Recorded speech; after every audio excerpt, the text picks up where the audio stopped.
they send the tires because I don't wonder if we can use the lead on board with one of the drivers a little bit further back here tonight because once he's done, there'll be a little bit of an indication that Tony should have the tires on the road. This is a race car number 6, which might have quite a bit of time. And so now every one of these drivers has gone off their road and they have It's going to be a blast, and my gosh, can we not wait for that one.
Race fans, we welcome you to the second race of the playoffs for the 100% Cup Series here at Richmond International. I'm Andre Grambush, joined alongside for the first time Mason Heimbaugh, and of course producer Carlos Acosta, the man in the booth, pushing all the buttons, making it happen. As per usual, we got our weather conditions for tonight's event up on the screen, so you can look at that at your leisure. A little bit of wind, a little bit of clouds, a little bit of everything tonight. Mason, this is going to be one heck of a race. We're getting closer to that cut race for the first round of the playoffs. We got a few drivers that are right there on that bubble that had a few issues last week, and they're really hoping to come back strong this week. But I tell you what, Richmond, you come here and nothing is a guarantee. I gotta agree with you there, Andre. Richmond is a very, very unforgiving raceway, especially if you're not familiar with it. If you're coming to this track with not a whole lot of practice, it can be quite difficult for these drivers to kind of find themselves in a comfortable spot, maintain the lines that they want to keep, as well as try and stay out in front. Now, I've seen a lot of racers come to this track and do a very good job in the start, but just a few errors here and there, and it finds themselves all the way in the back of the field. So I got to agree with you, Andre. We're going to see a lot of excellent racing tonight, and I'm very excited to be here with you guys today, and I hope to see some excellent racing. And we are glad to have you.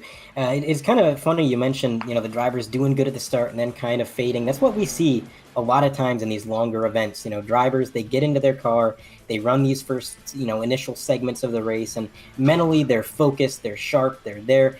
Then the laps wind on, and your brain kind of goes on autopilot, and you start making little mistakes here and there that definitely add up. However, last time we went to Richmond, it was almost the opposite. It was a very strange thing. We were kind of front, in the words of Damaris, we were front heavy on the cautions. We had a lot of cautions at the beginning of the race last time we came here, and it was almost like those cautions served as a wake-up call. A lot of those drivers said, all right, we've had a lot of wrecks, a lot of drivers are out of this thing already. I'm going to calm down and take it easy so that when that checkered flag flies, I'm still there. So it'll be interesting to see how that plays out tonight. To the viewers at home, you might notice some changes to our playoff overlay graphics on the running order and on the ticker.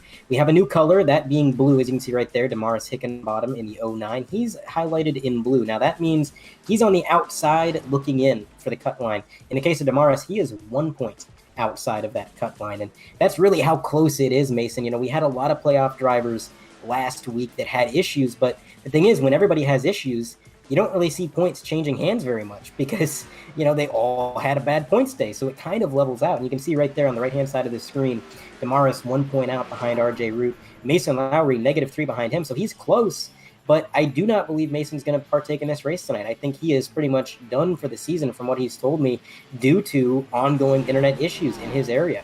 So that kind of opens the door for Ryan Samuelson, who is here and present tonight, 5 points out. He's got a chance to move up into that top 12 to keep himself in the playoffs. And, of course, you got the drivers who are in the playoffs, but, they're not necessarily safe. You got Cody Bird, 8 points to the good. Preston McRae, 3 points to the good. You get a little higher up, and then you see a little bit more comfort. Jason S. Taylor, he's 31 points to the good. There's only 22 drivers tonight, so even if he finished last, he would still have a little bit of a safety net. But yeah, it's really in a situation right now where the bottom, I would say, 6 drivers could really swap positions in the points very easily. Absolutely, Andre. It's very easy for these drivers to have these sort of issues anytime throughout this race.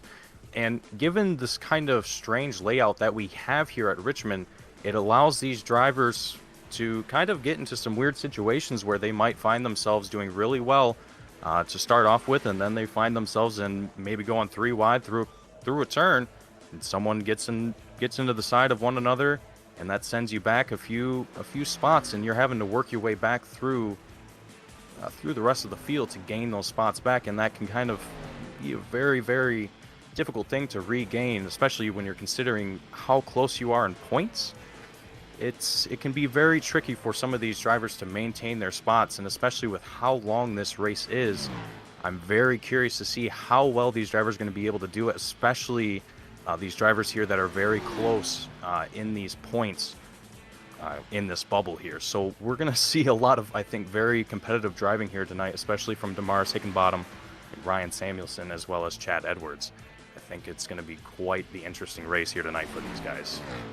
I would have to agree there. Now, usually we don't get through the starting grid quite this early, but given how short Richmond is and we're only doing one pace lap, we should probably get through it. That way we're not trying to rush through names as the pace car is pulling in.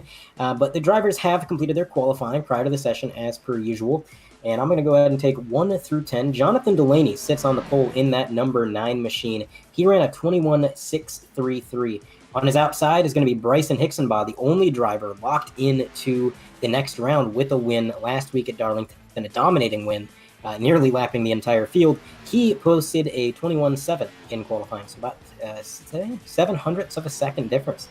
Cameron Stone, a self-professed short track driver. He likes these short tracks. He qualified third with a 21.718. So 100th of a second off of being on the front row. And to his outside is going to be Brandon Pierce with a 21.808.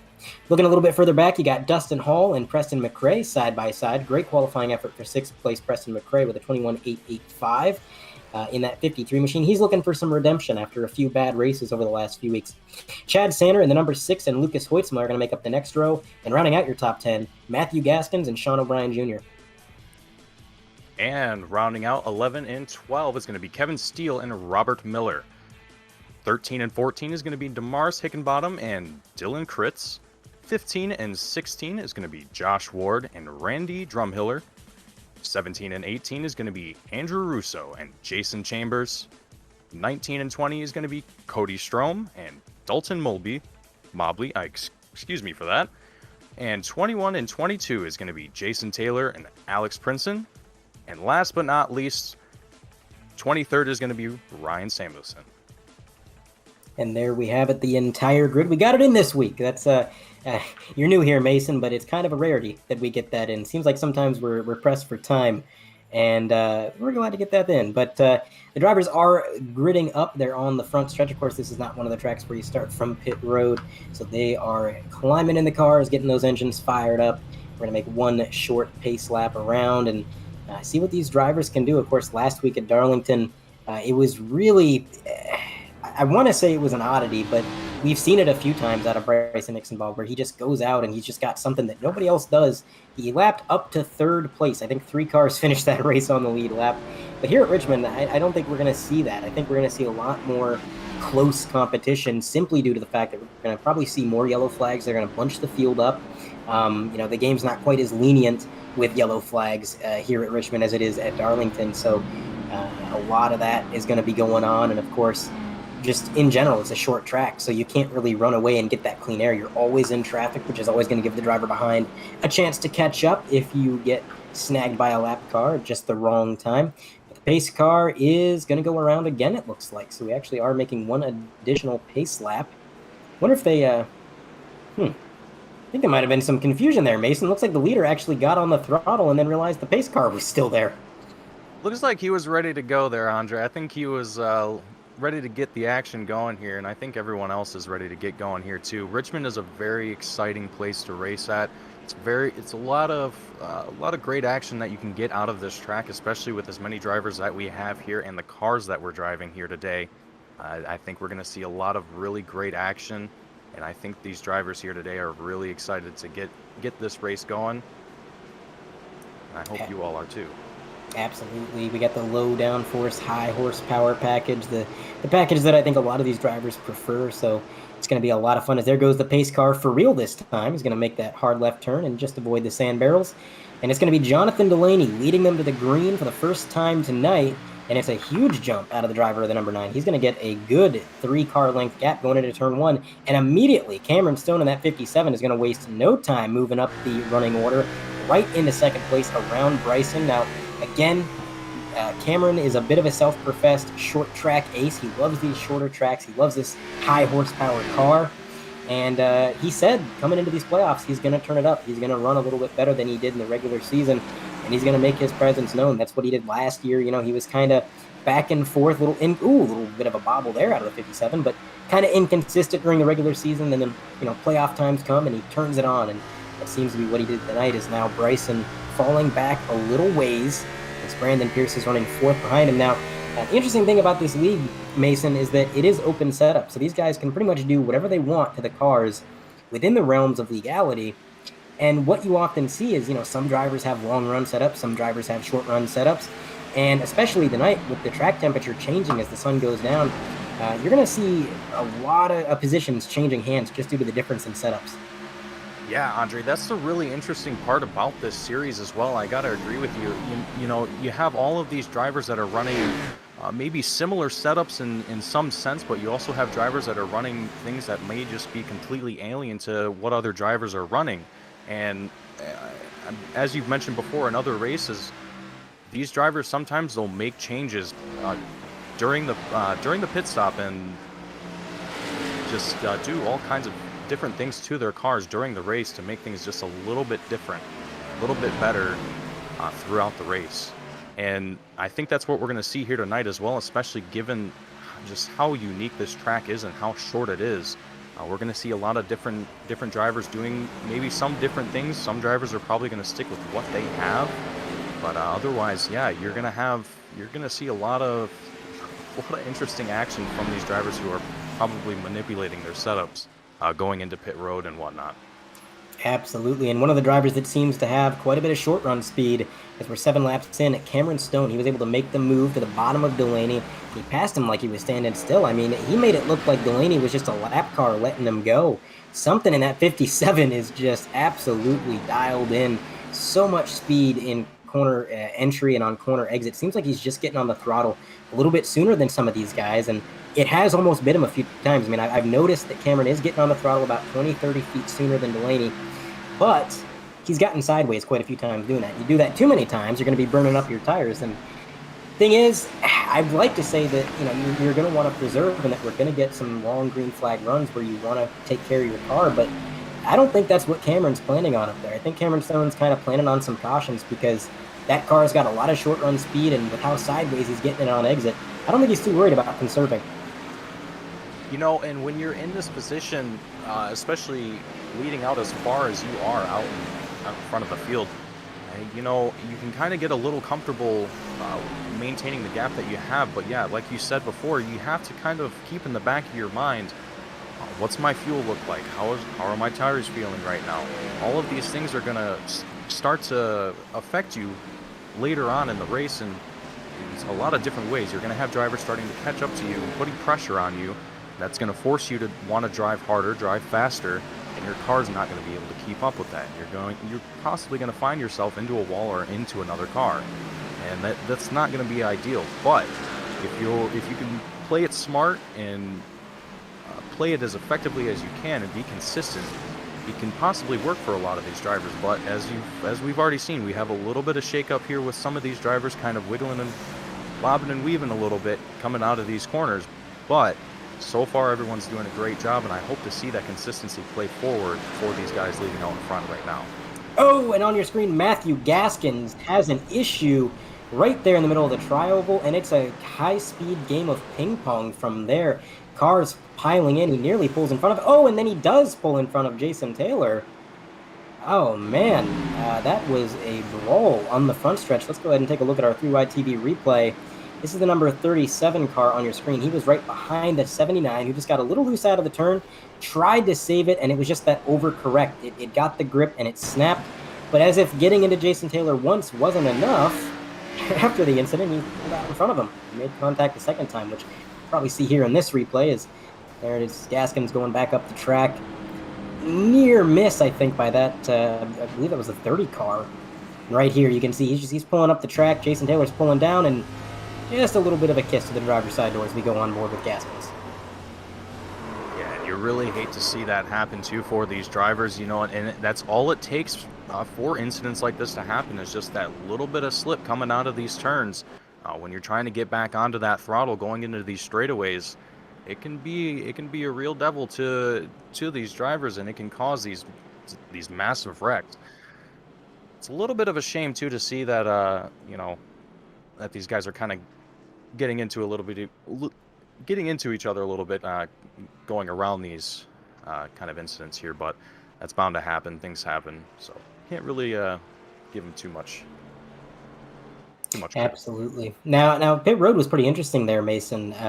You had a few drivers that I expected to come down pit road. I mean, those involved in the incident, of course, they want to get some damage repaired, maybe get 4 fresh Goodyears. You slide on the asphalt like that, you're going to flat spot your tires, so you're going to want to come and get some tires. But I think the standout right there, and we both saw it there, Bryson Hixenbaugh in the number 63. He was running third place, and he has just foregone just about all of that track position to come in and get fresh tires on, what lap are we even on? We're on, let's see, lap 15. So that's kind of an interesting call. I got to wonder what the thought process is behind that. Maybe just not happy with the car early on, wanted some adjustments. You know, and I think that's probably what it is, Andre. I think that Bryson was probably feeling something with the car that he wasn't liking, and he found the opportunity. A yellow caution is the perfect time to head into pit road and make some quick adjustments when you need to. Get some fresh tires, which will definitely give him an advantage here coming into the next green flag here. However, if there's something that he wanted to change, maybe he wanted to make some adjustments here and there. But we'll have to see what that does for him here, as he's now sitting at 14.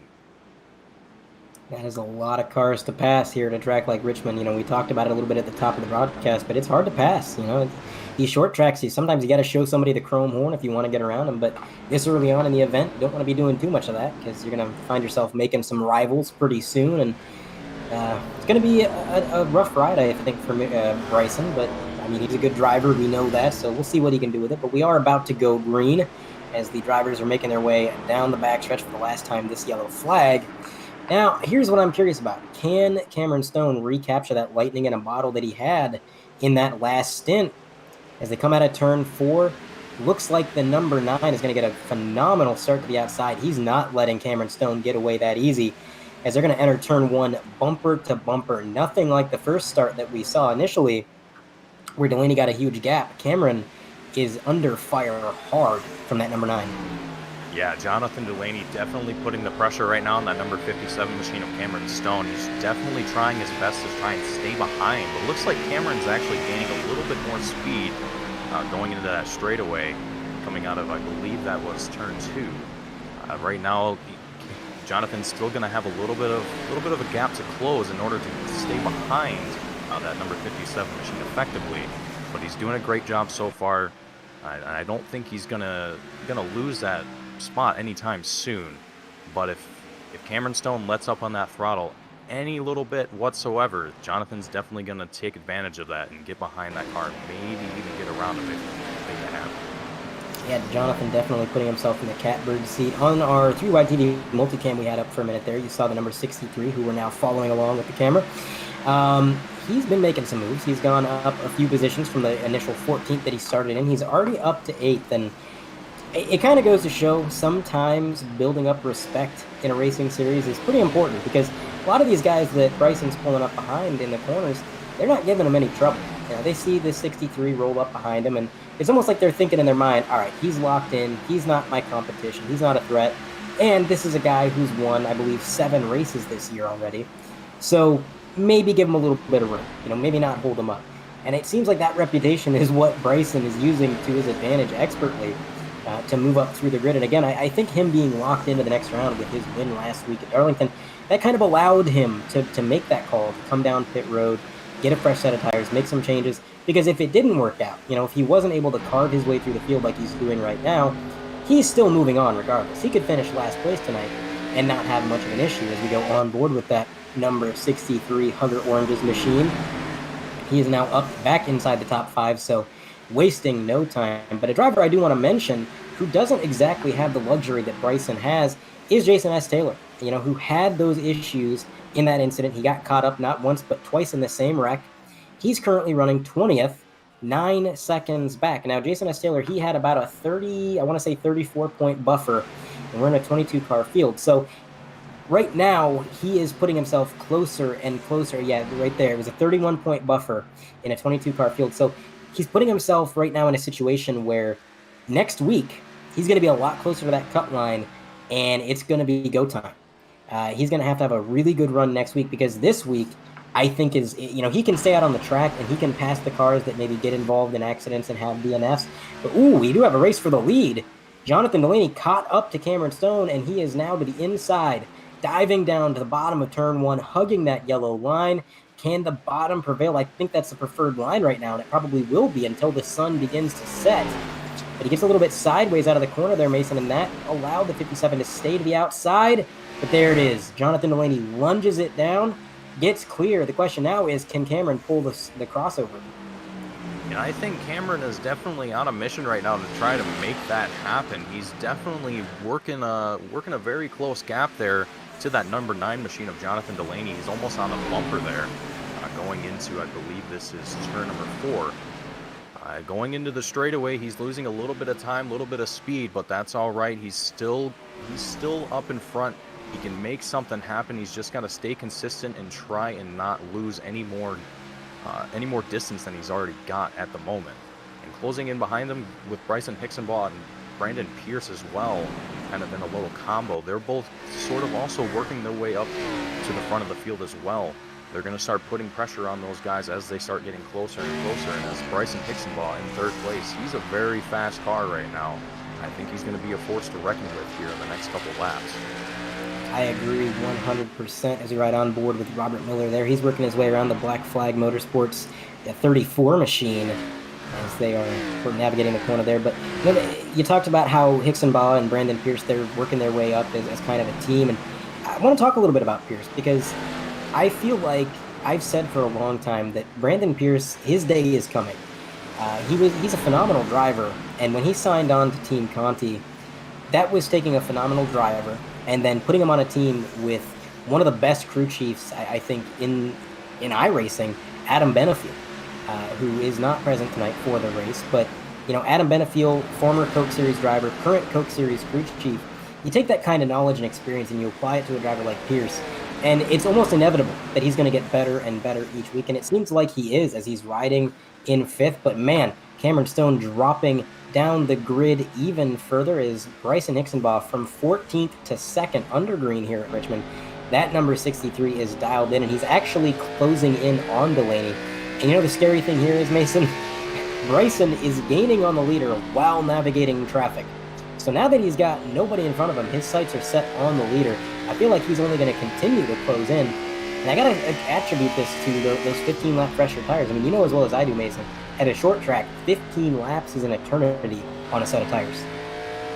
Absolutely, yeah. And, every lap that you take around this track, it all comes down, it all wears down your tires just ever so slightly more so.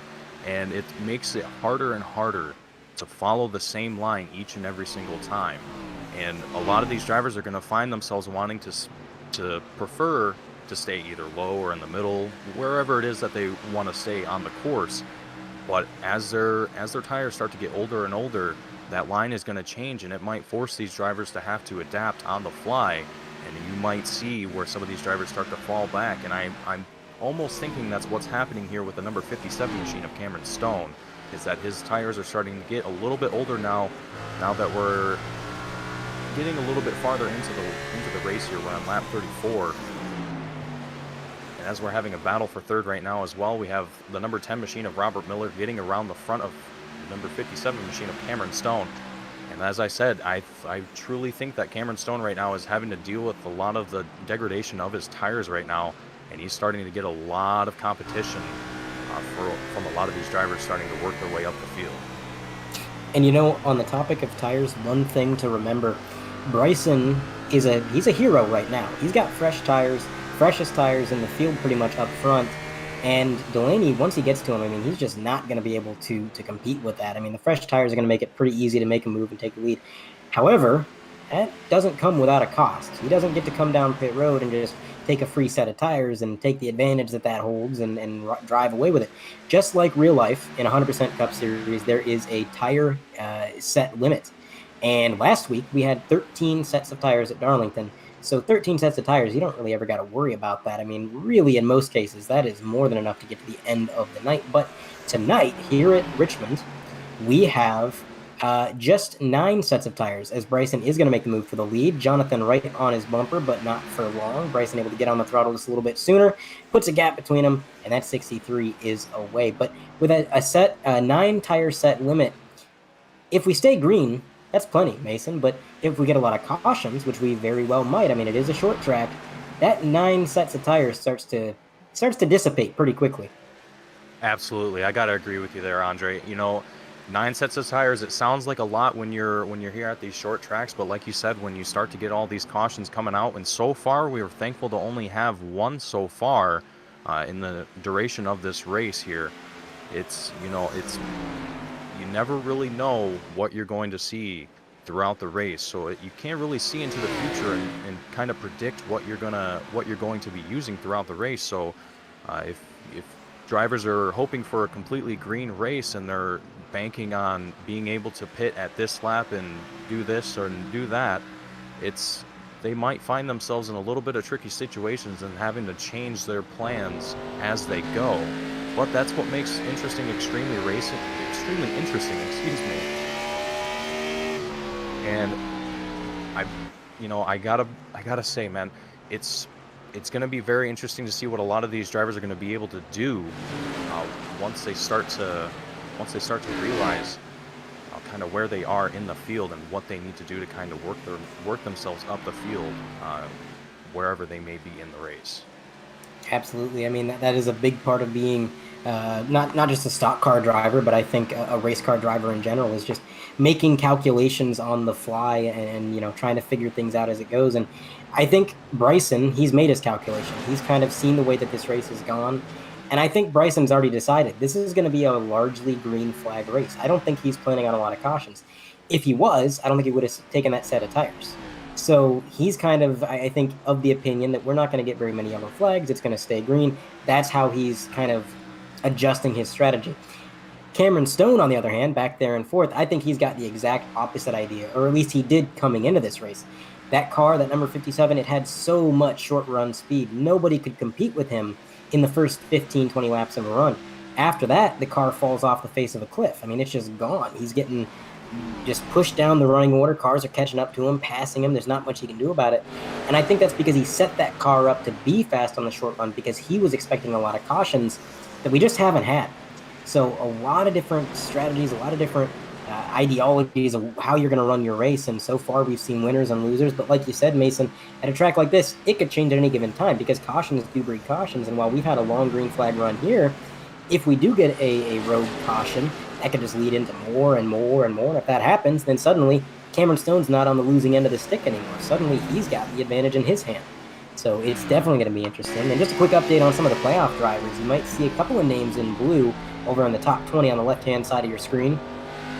Damaris Hickenbottom, he's running P16, 12 seconds back. Not a bad night for the driver of the 09. However, he is trying to run down Ryan Samuelson, who's currently running at 6th. So a top 10 run so far for the driver of the number 16. And Ryan Samuelson, I've said it a lot this year, I think he is the most improved driver in the league. We don't have a most improved award, but if we did, he's the guy I'd give it to. Last year, I think he kind of conceded that he was a back marker, that he was just going to run around in 15th, 16th, 17th, and he was content with that. But this year, he got a few good runs under his belt, and it's like he got that confidence, and it just, something clicked with him where he realized, I can do this, I can compete, and I can be fast. And he's had a lot of really good runs.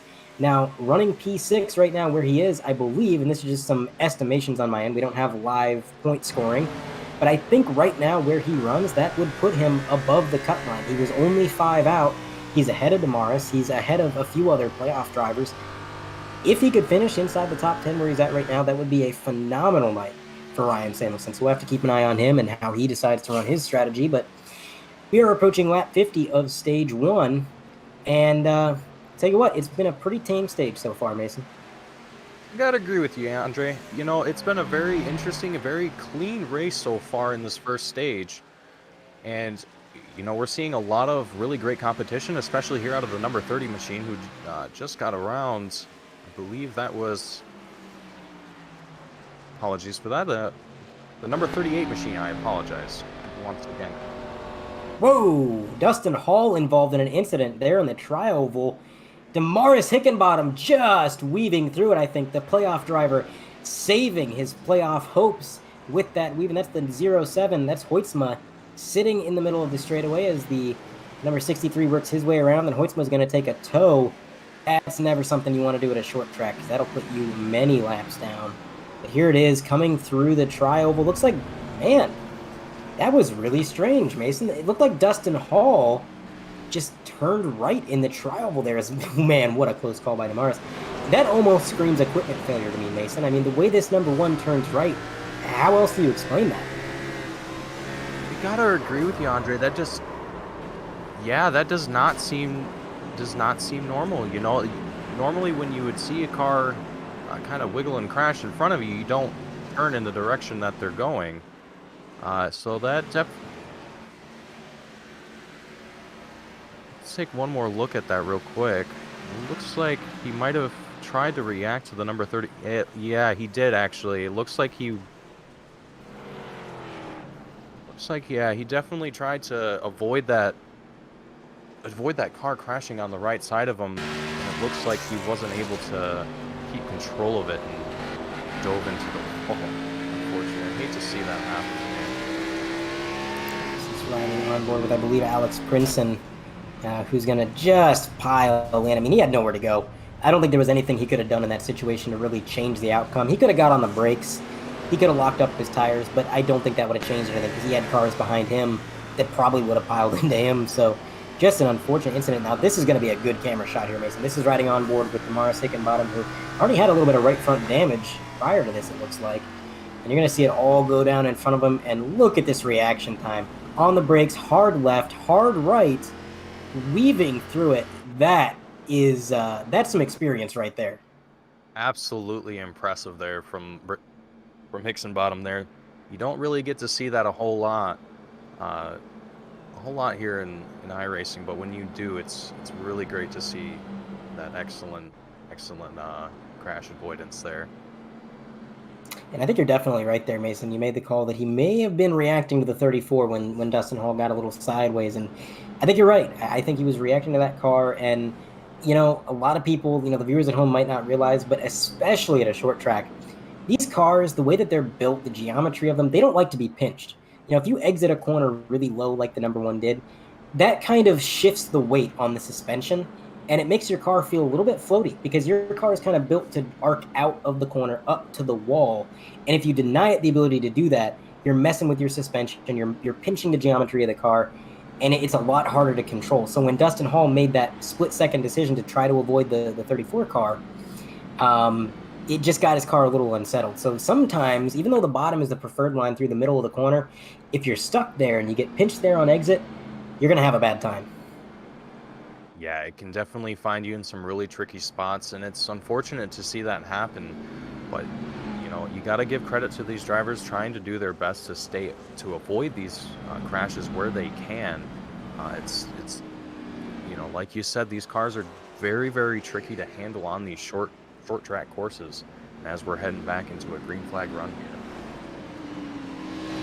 Yeah, we are going to be getting it back green here in just a moment as the lights are off on the pace car. It's going to be Bryson Hickenbottom leading them to the green, but of course we got Cameron Stone, Brandon Pierce, Robert Miller. Oh, Delaney leading them to the green. I'm sorry, I got a little mixed up there because it looks like Delaney took the outside, which is kind of an interesting call for the leader to take the outside here, but maybe it goes back to what we just saw. You don't want to be pinched on the bottom. Sometimes it's better to be up top, and I think Delaney knows that. So there goes the pace car off the track, and Delaney's going to get a phenomenal start, and looks like it doesn't really matter what lane he chose because right now they're all open to him. He got a huge jump. Bryson falls 3 or 4 car lengths back, and of course his Nexus teammate, not his teammate in the lead, but on Nexus Esports, Robert Miller, right behind him, and we got a spin in the field, trying to identify exactly what happened here, but the entire field coming to a halt, trying to avoid whatever happened there.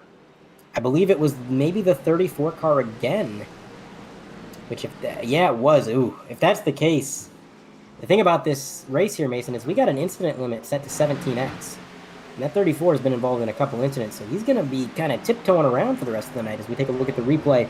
He's right in front of Kevin Steele, coming through the corner a little bit sideways, and yeah, some contact with Kevin Steele, hard contact with the car to his outside there. Can't quite miss the number 45, I believe, and that's going to be the front end of his car gone. But maybe that right there is why Delaney took the outside, because you take that bottom and sometimes you just get a little squirrely. And you never can guarantee what the drivers behind you or to the side of you are going to do when you're taking that inside line as well. You never really can tell what the driver behind you is going to do or is trying to do. So it can, like right there, so you have guys coming in from the middle line directly in front of you. You know, it's a very, very sketchy gamble when you're down there in the middle, in the low line, in those kind of deep packs there. It can get a little interesting. It does provide a lot of interesting racing and put these guys in a lot of interesting positions and having them trying to work themselves out of these. But it can definitely put a damper on everyone else's day for this race. So hopefully it doesn't affect everyone's mentality too much, as we still have a long race here to go, being that it's only lap 59 of 400. Yeah, you got to stay confident. You got to stay in the game mentally. I mean, these setbacks, it's easy to throw your hands up in the air and say, all right, I'm done. But, you know, in the playoffs, when every point matters and when you're this early into the event, you can't give up that easy. You got to have some tenacity. And I think a lot of these drivers do. Also, that was Sean O'Brien who got into the 34 there. So Black Flag Motorsports teammates collecting one another. Not a good night for that team so far. They've had a lot of issues. I know they came in here with quite a bit of confidence. They were looking forward to Richmond. Unfortunately, things don't always go as planned. And I guess this goes back to, you know, what we were talking about, Mason. Cautions can breed cautions, and right there we saw it. So we're just going to have to see if these guys can sort it out, get another green flag run to the end here, like we had before all of this started to happen. But it's going to be interesting because this changes the dynamic. I think these guys were getting in the groove. They were, you know, getting everything figured out, and they were used to that green flag run we had. Now they got to deal with these restarts and the hornet's nest of cars around them, and the whole dynamic has changed. Yeah, this is definitely going to switch up the whole race, at least for these next few laps here. You're having drivers in a lot of different positions that they haven't found themselves in before. But something that I've always noticed too as well, when these cautions come out and everyone in the field is having to reset, these drivers can often kind of find themselves in a position where they're able to push the car a little bit harder and maybe gain some positions off the rip, but that's not always guaranteed, and that can kind of find you can kind of find yourselves in some odd spots. And like you said before, cautions breed cautions, and this is when you're having to restart like this consistently, it can get a little bit interesting for these drivers. So I'm going to be interested to see what some of these guys are going to do here on these restarts. Are they going to try and stick with what they have, or are they going to try and push their cars a little bit harder and regain some spots or gain some new spots? We are fixing to find out, and as they go green on your screen, there goes the pace car. We have a driver down in the infield care center, so we're going to pull him up to the booth. It's Alex Princeton, driver of the number 19, involved in the incident just a moment prior. Let's go ahead and hear his perspective on what happened. Alex Princeton, you got a copy? Hey guys, how's it going? That's going pretty good up here in the booth. Alex, you got involved in that little scuffle there, and it seemed like you had nowhere to go. I mean, cars were just spinning left and right. Nothing you could really do but aim for the smoke and hope for the best. Unfortunately, didn't quite go the way that we would hope. What was your perspective on all of that? Yeah, it was weird. About for about 3 laps before that, it looked like I think it was Sean O'Brien was struggling, getting a little loose off the corners. So I honestly thought he pulled down to let me go by it, and then all of a sudden I picked up. Something happened with the one, and I picked it up, and it was either slam on the brakes and cause more damage, or just run into it. And I chose not to take anyone else out, especially people in the points. So, but yeah, I just picked it up way too late, messed up. Yeah, it really was. We kind of mentioned in the booth, it was a lose-lose situation. You know, there was nothing really different you could have done. We even mentioned in the booth, like you said, if you got on the brakes, maybe you could have avoided the cars in front, but there was a lot of cars behind you that might have piled in. So just a rough situation, and we hate to see it for you. But you know, how does this affect your outlook going forward? Is this going to maybe motivate you a little bit more going into the coming weeks, try to get some good results and get some vengeance, or how's your outlook going forward? Pretty good. I'm looking forward to the rest of the races this year, trying just to get some experience around these guys, and looking forward to finding something next year to go strong and compete for the playoffs next year. But this is a great league, and I enjoyed it a lot. I was just disappointed I had the 911 Never Forget car tonight, and disappointed I smash it up. Maybe I'll get out and run a few more laps. It was a great tribute. Loved seeing that out on track and a great gesture. Alex, we thank you for your time. We always appreciate when drivers hop in the infield care center. I know sometimes you get involved in an incident and you're like, man, I don't want to talk about it. I want to move on. But whenever a driver does hop up in the booth with us, it's always a good time, and we thank you for that. Well, Alex, again, we're sorry your race ended the way that it did, and hopefully we're talking to you under better circumstances next week. All right, take care, guys. And we got another driver in the infield care center here, Mason. I'm going to go ahead and hand this one to you. We got Dylan Kritz, driver of the number 34 Black Flag Motorsports machine. Dylan, can you read me? You're loud and clear. Dylan, how are you feeling right now? I know you kind of had a little bit of an incident here, where you got involved into some wrecks and kind of put yourself out of the race. How are you feeling right now? What's your mental state like right now? Not great. It's never good when a teammate gets caught up in a wreck like that, and just in general is having actually a pretty decent night. Was having a lot of fun racing around these guys, just making some good headway, but unfortunately tried to make a move to the inside there at the start and just new tires, cold tires, and just looped it. It's never what you want. Absolutely, Dylan. Now, going forward into the rest of the series, into future races, what's kind of your mentality going into those? Are you going into it with a different mindset now that you kind of had this happen to you here tonight, or what's your sort of plan here for the future? I think it's going to be one of those kinds of deals where I focus more on tracks that are really my strong suit. I put in a good bit of practice tonight, so it's not like I wasn't prepared. It's just mistakes happen, man. It is what it is. Hate the results there. It's just one of those things that just happens. Absolutely, Dylan. Thank you for coming up here and talking with us tonight. Very bummed out to see that happen to you. You looked like you were having a great race there for a while. Hopefully we'll see it next week and have a better performance going into next week. Hey, thanks. That was Dylan Kritz, driver of the number 34, involved in a couple scuffles tonight, and it's always frustrating as a driver. Getting into one incident, that's one thing. Getting into two incidents, that's another. Also, we were just talking to that guy, Mason. He's back out on the track. There's Alex Brinson in the number 19. Alex Brinson, excuse me. Back out there in that 911 machine, looking great. Even though he's missing the hood, car's still looking great. And I think at this point he's just racing to have fun. Got to give credit to the guy for just sticking with it.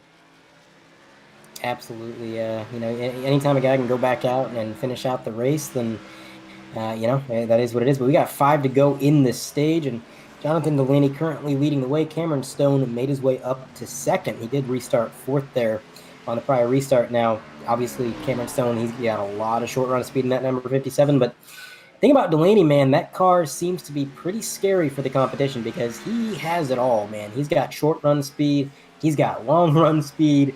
That car just looks dialed in all the way around. And the way that he's driving that car, you watch Cameron Stone drive, he's getting it sideways on exit. He's pushing that car to its limits. And you can tell he is just wheeling that thing. Jonathan Delaney, he's out here looking like he's going for a Sunday drive through these last 4 laps of the stage. 3 now that they've crossed the line. And he's pulling away from Cameron Stone. So, man, it seems like when the conditions are right, that number 9 just takes off. Yeah, Jonathan Delaney definitely having a great race tonight. He's definitely feeling the car tonight. I think whatever setup that he's got for it, I think he's going to try and stick with it. It seems to be working for him quite well. We've seen a really great performance from this car pretty much this entire race. Jonathan Delaney has been out in front pretty much the entire time, whether it's in the top 3 or leading out in the front of the field. So it's really great to see that Jonathan is leading the field with as big of a gap that he has. He currently has almost a little bit over a 2-second gap actually on that number 57 machine of Cameron Stone, with Bryson Hixenbaugh following in with about a 2.5 second gap to that number 9 machine of Jonathan Delaney. And as we're entering the last lap here of the stage 1 here at Richmond Raceway. And it is going to be Jonathan Delaney with a 2-second gap coming to the green and white checkered. Looks like he's going to get himself a stage win. A few extra points to the old cushion that he already built up. He's about 100 points to the good.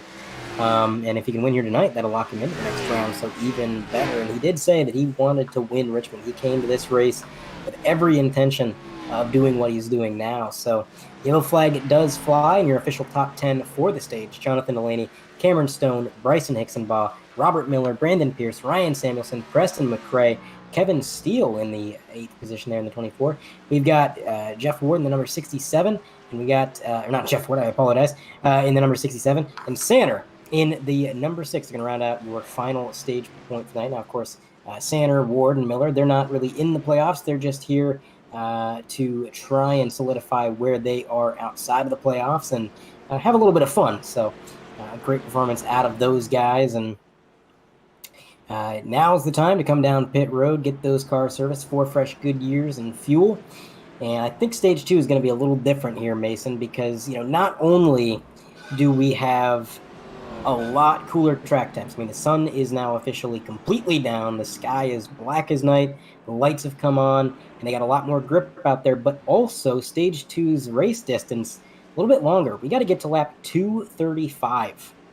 So we are going over 100 laps, and it's going to be quite a distance. These guys did not have to go last time around. So looks like Damaris stayed out, probably to lead a lap and get the point. I'm not sure. He's probably going to come down next time around after he's got that point for leading a lap. I can't imagine he would stay out. That would be kind of scary, I would say, restarting in front of the field at a short track on tires that old. Yeah, you definitely don't want to be out there too long on tires that are that old. It can be a lot worse for you than it can be beneficial. And I've seen it numerous times where drivers have tried to stick it out as long as they possibly can on tires that are 80, 90, 100 laps old.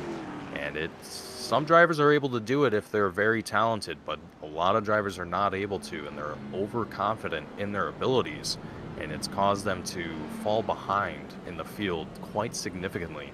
I'm glad to see that a lot of these drivers aren't doing that here tonight, but it's definitely a bold move to try and stay out as long as Damaris Hickenbottom has, but it looks like he did go back into pit road. Yeah, and I would say that's the call to make. Looks like Cameron Stone came down pit road a second time as well. Not sure what that was about. Maybe an issue outside of the car that he had to go take care of and step away from his simulator for a second there. I'm not sure, but that's going to put him down quite a bit of track position. Also, it's Josh Ward in that vehicle that we mentioned, not Jeff Ward. I don't know why I had Supercross on the brain, but Jeff Ward is a Supercross rider, and Josh Ward, he's a 100% Cup Series driver, and he is the one that finished inside the top 10 in that number 67. So just a minor correction there. I always do that. I see a last name that I recognize, and it's like a slip of the tongue.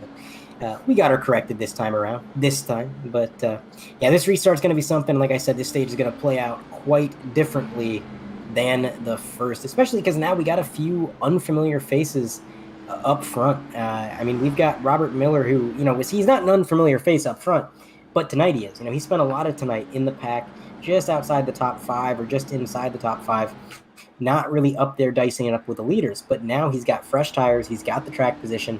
He's going to be starting on row 2 there in 3rd place. And Robert Miller, he's a driver that you can never count out. I mean, he's a Nexus Esports driver. That right there should tell you that, there's some talent behind that wheel and obviously a very good setup. But, he's coming here to win. He's not in it for the points. He's not in the playoffs. He was unable to complete enough races due to some scheduling conflicts to make the playoffs. However, when you're in that situation and you're not here for points, you're not here to advance to the next round, you're here for one thing, and that's the checkered flag. So we're going to see what Robert Miller can do as Brandon Pierce also now up front, and that's one of the first times that he's going to be restarting up here in the 2nd row and have a really good shot at it. But there goes the pace car, and Robert Miller is going to give a little bit of a bump to his Nexus teammates, and Bryson spins his tires. Maybe too much of a bump from the number 10 is Jonathan Delaney again getting out to a massive jump. And I tell you, 3 wide for 3rd place. Ryan Samuelson on the bottom, Brandon Pierce up top. Contact between the number 10 and Brandon Pierce. That's going to put Brandon Pierce in the wall. He's going to drop another position as the 53 of Preston McRae is now looking down to the bottom.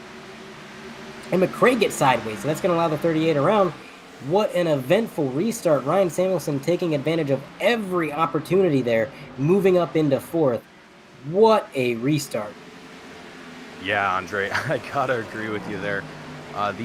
Like we said, man, these yellow cautions can definitely bring out some very interesting restarts, and we're seeing a lot of great competition now from these drivers that have not been out leading in the front, or rather in the front of the field.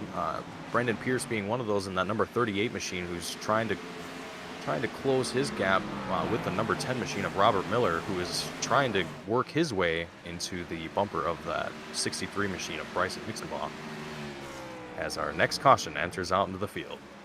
And it sounds like, from what our producer is whispering in our ear, it might have been Strom in that number 59. Now he's 3 laps down, so curious to see what caught him up in an incident. Usually you're that many laps down, you take it a little easy, but we're going to identify what happened as these drivers slow it on down. Here we go, 3-wide TV replay on your screen. Let's figure out what happened. Coming down into the corner, looks like Brandon Pierce is working his way around the turn, and there's the number 59. That's Cody Strom right there. Working his way through 1 and 2 onto the backstretch, and as Carlos would say, too much beans. Just got on the throttle a little bit soon, hammered it into the inside wall, and I think that's his night done there, Mason. That is a lot of front-end damage, and he had to take a tow. Yeah, I gotta agree with you there, Andre. That's definitely a big crash to take here, coming out of that turn there. It looks like we also have Bryson Hixenbaugh in the number 63 machine also coming into pit road. Now that baffles me. that really baffles me. I mean, Bryson had the track position. And I mean, what did we go on this set of tires, Mason? 2 laps? 3 laps? I mean, I can't really see a reason he'd be coming down pit road again unless he's got some sort of issue outside the simulator. But no, he's taking tires. He's using a set of tires. What on earth is going on with that 63 team? I almost wonder if he's making additional setups or changes to his setup. Now that like we said before, the track is starting to get a little bit cooler, he might be making some slight changes here and there, as it looks like he's hanging out in pit road there just a little bit longer than normal. And he's also a lap down now as well, so that's, it's curious to see that number 63 machine just kind of hanging out there in pit road with the lead that he had there. And of course, Bryson is locked into the next round. This doesn't really have any implications going forward. It's just a little baffling. And you know what confuses me even more, Mason? We're throwing a riddle inside of an enigma. When I saw that car go up on the jack stand, he only took 2. So he replaced the right side tires, saved the left. Generally, that'd be worse than taking 4. You're splitting up the grip levels and making the car handle pretty ill. So there's a lot going on here that I do not understand. As he goes a second lap down, man, I gotta wonder what is going on with that 63 team. In fact, I'm gonna message some insiders over at Team High Side, and I'm gonna see if I can't maybe get a reply. But while I message him on the very official messaging service of the 100% Cup Series, Snapchat. That's a lie. It's not the official. But I'm going to message him. We're going to see if we can find out what happened as they make their pace laps here. Very interesting to see that here happen tonight to the number 63 machine. Not something I would definitely expect for someone that was out in the front of the field as much as he was tonight. But, life does get in the way sometimes of sim racing, so maybe there was a life confliction that he had to go tend to, but that's we'll find out here shortly if he does respond here. But looking out into the field here, we still have Jonathan Delaney, Robert Miller, Brandon Pierce, Ryan Samuelson as well, also in the front of the field here, as well as Preston McRae and Josh Ward. A long field of drivers here. A lot of great racing here tonight.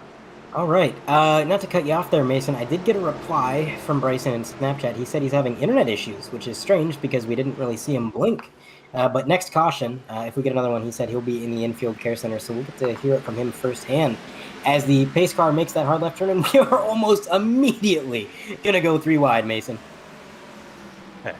Love to see the action coming out of these drivers here tonight as we see Jonathan Delaney in that number 9 machine just absolutely dominating the field here with almost a little over a half a second gap on the rest of the field as Robert Miller, Ryan Samuelson, as well as Brandon Pierce all try and work their way up to that number 9 machine, but they're having a heck of a time doing it. But looks like Robert Miller in that number 10 machine, he's having a little bit of an easier time catching up to Jonathan Delaney at this moment.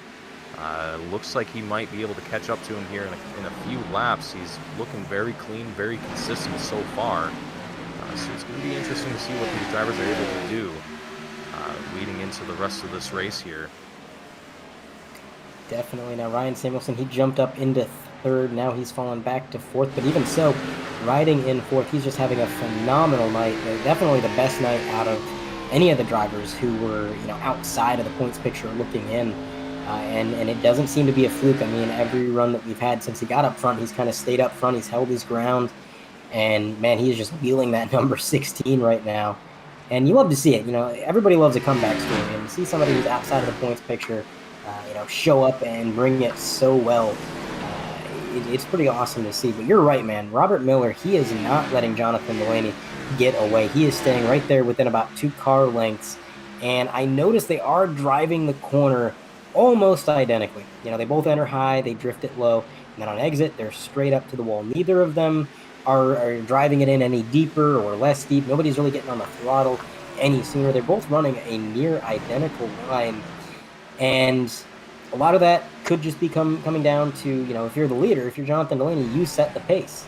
You kind of determine how hard the guy behind you has to push. But I think some of that is also experience on the end of Robert Miller. I mean, it's easy when you're the following car, I think, to look at that and say, well, the leader is my reference point. And wherever he brakes, I know that I can brake 10 feet later. And wherever he gets on the throttle, well, I can get on the throttle 10 feet sooner. And over time, that adds up, and you can kind of close the gap, chasing that carrot on a stick. But Robert Miller knows, I think, that uses up your tires. The harder you push your car, if you're driving harder than the car in front of you, as this run goes on, their car is going to be in good shape. Your stuff's going to be used up, and you're going to fall right back to where you were, maybe even worse. So it seems like Robert Miller may be playing the smart way here, and he's just saving his tires, saving his fuel, taking it easy, and then when this stage comes down to the end of it, he's probably going to turn it up a little bit and maybe get a little bit more aggressive. But right now, just running in second, Jonathan Delaney pulling away a little bit, nothing substantial, as they are pretty much all single file throughout the top 5. Cameron Stone running 5th, Ryan Samuelson running 4th, a little bit sideways for Samuelson out of that corner. But everybody's single file. I think this is the point now where, cautions breed cautions, but they've got it figured out. And now that we're kind of single file, I think we can kind of expect to see this go green for a while. Yeah, I'm right there with you, Andre. I think we're going to see a pretty solid green flag run here. We're seeing a lot of really good space between a lot of these drivers too, and as you said, we're single file right now. There's not a whole lot of drivers that are too close to one another. We have a couple drivers here and there that are kind of bumper to bumper, but right now everyone seems to have a nice kind of decent gap between each other, giving each other kind of enough room to work with and play with and just kind of stay in the race, not put too much wear and tear on their tires, and stay out in the game as long as they possibly can. And as you said, the more that you try and push your car to get around the car in front of you, it can cause you to put yourself out of the race due to just how easy it is to get these cars to go into a wall. It's very, very easy to lose control of these cars, as they're very powerful, very, very unpredictable as far as how they're going to react to how hard you're pushing these cars.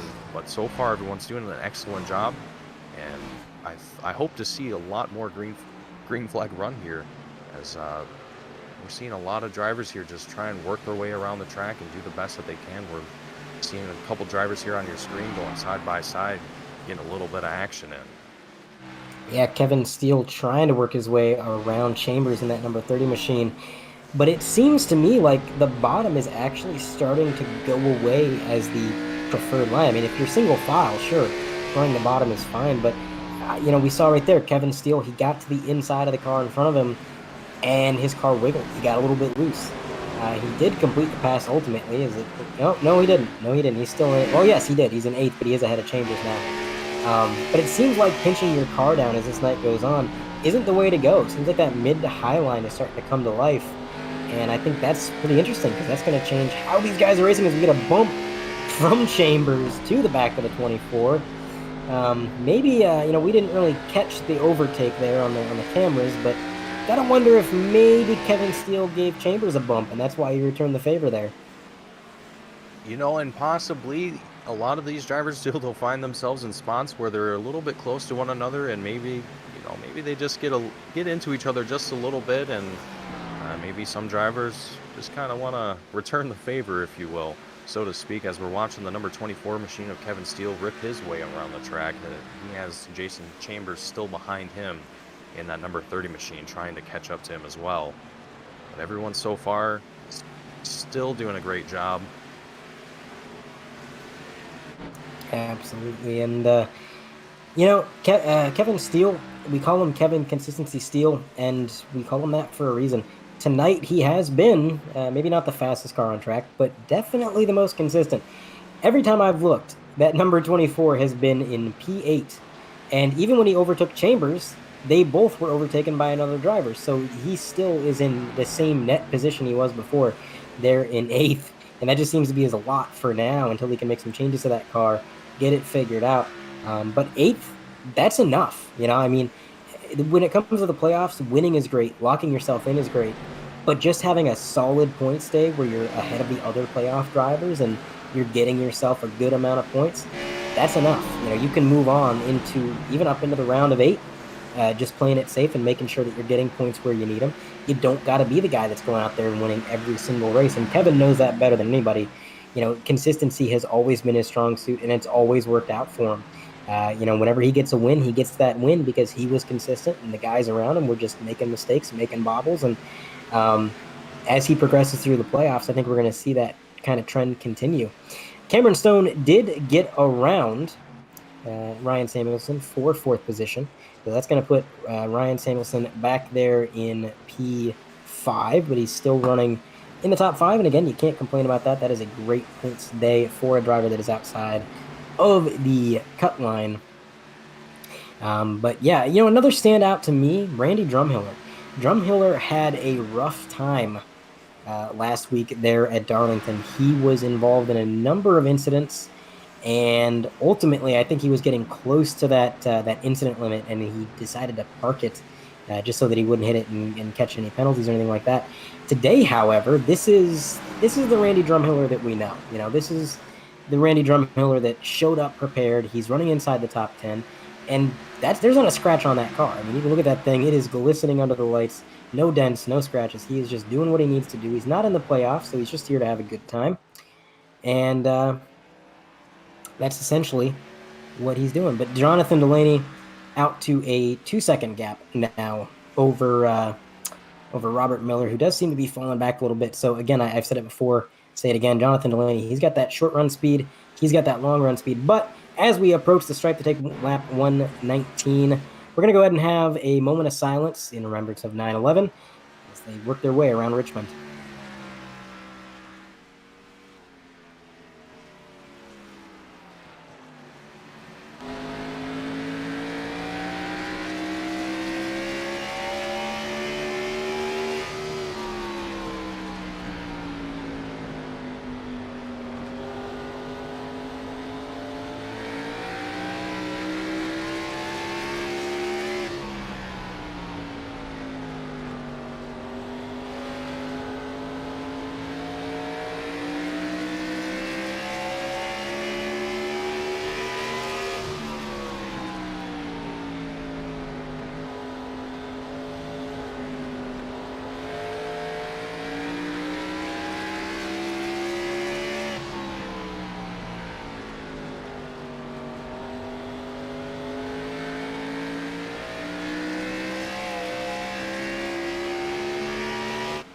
And we are back from our moment of silence in remembrance of 9/11.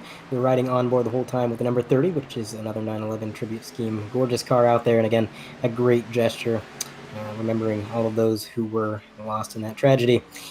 We have a driver in the infield care center, Bryson Hicksonbaugh, who of course had those internet issues, and we're going to go ahead and bring him up and have a word with him. Bryson Hicksonbaugh, you got a copy? Yeah, I got you guys. Well, Bryson, we were pretty confused up in the booth for a minute there until I messaged you there and we heard what was going on. You pulled into the pits after you'd already pitted, and you even took right side tires, which kind of confused us even further. But then you told us there in chat that it was internet issues. What's going on there? Because it didn't look like you were blinking. Yeah, it wasn't actually blinking for everybody else, but I couldn't see anybody on track. I was losing the connection to my computer, so it just wasn't good enough to race. I've been having issues, and I got the bye into the next round, so it wasn't strictly necessary tonight. No need to put anybody at risk, and I'll see if I can get it fixed for next week. Absolutely. I mean, being locked in, it kind of saves you from dealing with any mishaps tonight, but does this throw off your rhythm at all? Does this kind of, even though you're locked into the next round, does this kind of affect your momentum going forward? Or are you just going to shake it off and move forward as if nothing happened? Yeah, I was really hoping to be able to win stage 1 here. I was not at all expecting to finish the race because I knew the issues could definitely come up, and I'd park it then. So I was taking some strategy calls in stage 1, like pitting 10 laps into the race, and it almost worked out that could have been a way to steal a stage point in a race I wasn't going to finish anyways. But it was just all about seeing if I had the speed this week. I don't really think I had the speed to beat John. Maybe to compete with him. It would have been interesting to see more longer run on same tires, but he's real fast this week, and he's currently pulling away from the field, it looks like. Now, you mentioned, you didn't think you had the car to compete with Delaney, but the 63 did look pretty good out there, and you had a lot of momentum. Was Richmond a track that you were coming into and really hoping to get this win, even though it wasn't really needed? Or, how was your confidence level coming into this track? Because, again, you looked pretty dialed in out there, but, of course, Jonathan Delaney seems to be on a bit of another level here. Yeah, I was hoping to come in here and win. I won both races here last year, and then I couldn't pull off the win in the spring. I just didn't have the car to compete with John and Adam, and with Adam not here, it gave me a bigger chance to compete head-to-head with John. And I don't fully know, it'll be tough to tell currently, but definitely at the end of stage 1, it looked like he could push his car a lot harder than I could without killing the tires, and I don't know that I could have competed with that when it came to actually racing head-to-head. All right, well, it's an unlucky break tonight, but again, being locked into the next round never hurts, and you're pretty much guaranteed that next playoff berth. So just keep the head up, keep the momentum going, and see what you can do in the round of 12. Thanks for your time, Bryson, and hopefully we're talking to you next week under better circumstances. Yeah, I hope to talk to you guys then too. Thanks. And that was Bryson Hicksonbaugh out of the race, out of the booth, now among the spectators, unfortunately. But again, I don't think he could be too frustrated, Mason. I mean, he's locked in. If there was anybody who could have that kind of issue and still walk away with a smile on their face, it's him, because he doesn't have to worry about it. Yeah, I gotta agree with you there, Andre. Coming into this race knowing that you don't necessarily even have to compete and still performing the way that he did, you got to give credit to him. That was just absolutely impressive what he was doing here tonight. It's unfortunate having to deal with those internet issues and trying to work around them while you're racing. Hopefully he gets it squared away for next week, where it will matter for him, being that it's the first playoff race of the series.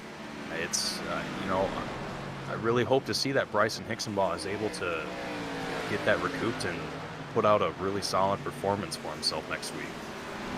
Yeah, we'll have to see what he can do to come back. And again, it seems like these internet issues for Bryson, they're a reoccurring thing, and it seems to actually be getting worse. A couple weeks ago, we saw him blinking a lot, and it was actually kind of a topic of conversation in the booth of once the driver starts blinking enough, and the admins think that they might be putting the other drivers at risk with their internet issues, they will be asked to park it. So it got bad enough to where, we were up in the booth, we're looking at the 63, and we're thinking, man, this gets any worse, and I think he's going to get that black flag from the admins. Luckily, it cleared up just enough, and he was kind of in a position on track where he wasn't around anybody to really put them at any jeopardy.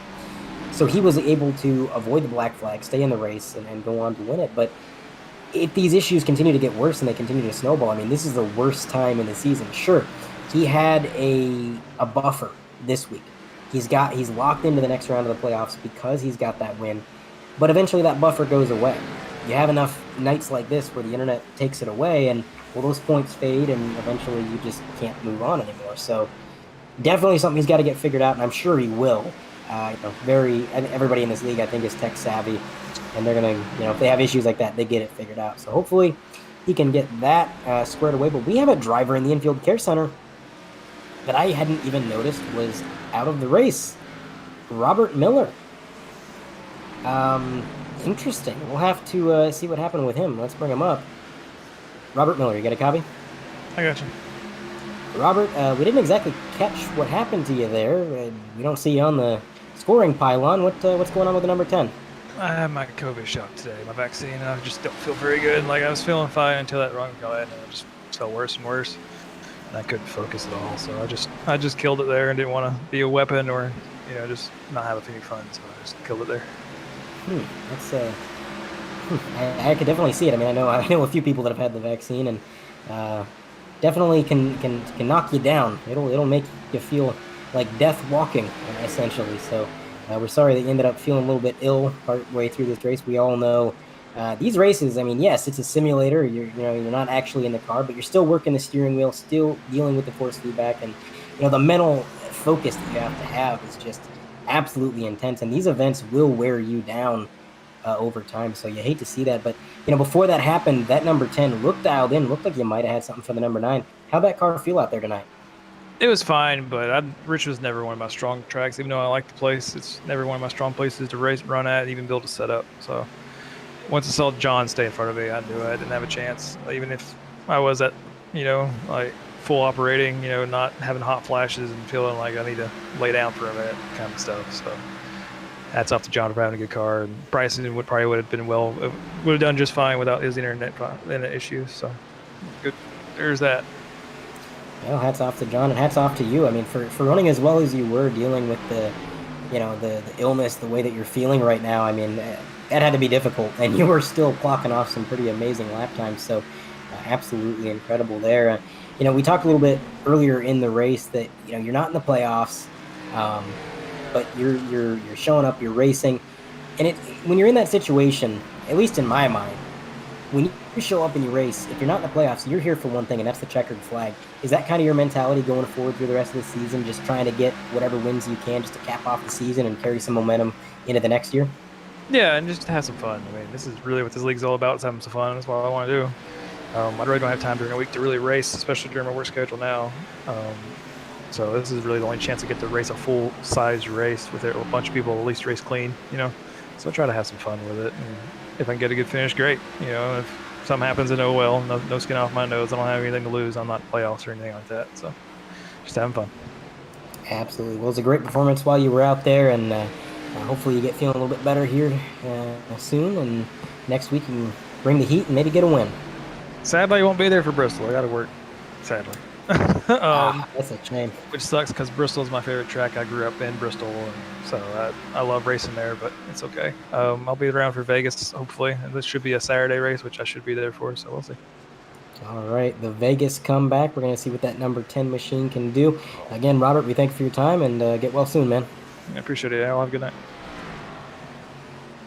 The COVID vaccine kind of wore him down there. Can definitely see that happening. I mean, like I said, everybody I know who's taken it, it's definitely affected them and kind of put them out of commission for a little while. And it kind of hits everybody different. Some people it's just a few hours. Some people it's a few days. But it's amazing to me that Robert was going through that and dealing with the hot flashes and all the other side effects that kind of ensue. And he was still out there running in the top 5. I mean, just some absolute tenacity from the driver of that number 10 there, Mason. Yeah, I gotta agree with you there, Andre. And it's when drivers are not feeling their greatest, not feeling quite 100%. to see them come out and still try and perform is always a great thing to see. You know, you hate to see that Robert Miller had to step out and put himself out of the race, but it was probably a smart decision for him to do that and not put other drivers in jeopardy. But still, just massive credits to Robert for still coming out tonight and still trying to perform given the circumstances that he's currently dealing with. So, you know, hopefully we'll see that number 10 machine come out to Las Vegas and put on a better performance and come out on top. Absolutely. Well, before we get to our green flag pit sequence here, we do want to do a quick through the field. We're going to take a quick look through the top 10 and maybe talk a little bit about these drivers and the nights they've been having. And I'll start it out with the driver that is currently leading the way. And I tell you what, Jonathan Delaney, it seems like he was the favorite to win going into tonight. Every driver we've interviewed in the booth here, Mason, they've all said, yeah, we saw John get out front, and we kind of knew that was all she rode. And for a driver to say that and say that they felt like they didn't even have a chance, you know that competition is fierce. And Jonathan Delaney, he has just had it on all night long. Short run speed, long run speed, 5-second lead currently over Brandon Pierce. And at the moment, he's really made no mistakes. A flawless run from the driver, that number 9. Handing it off to you for second place. And in second place, Brandon Pierce in that number 38 machine. He's currently finding himself a little bit farther back in the field than he probably wants to be right now from that number 9 machine. He's got a little bit of lap traffic to deal with currently, but he's been working his way up the field pretty consistently throughout this race so far tonight. We've seen him kind of at least in the top 5, at least, or even the top 10 throughout the majority of the race. So to have him here out in the second spot, it's a great thing to see for Brandon. Hopefully he'll be able to keep the pace going that he's got right now and hopefully close that 5-second gap that he has to that number 9 machine.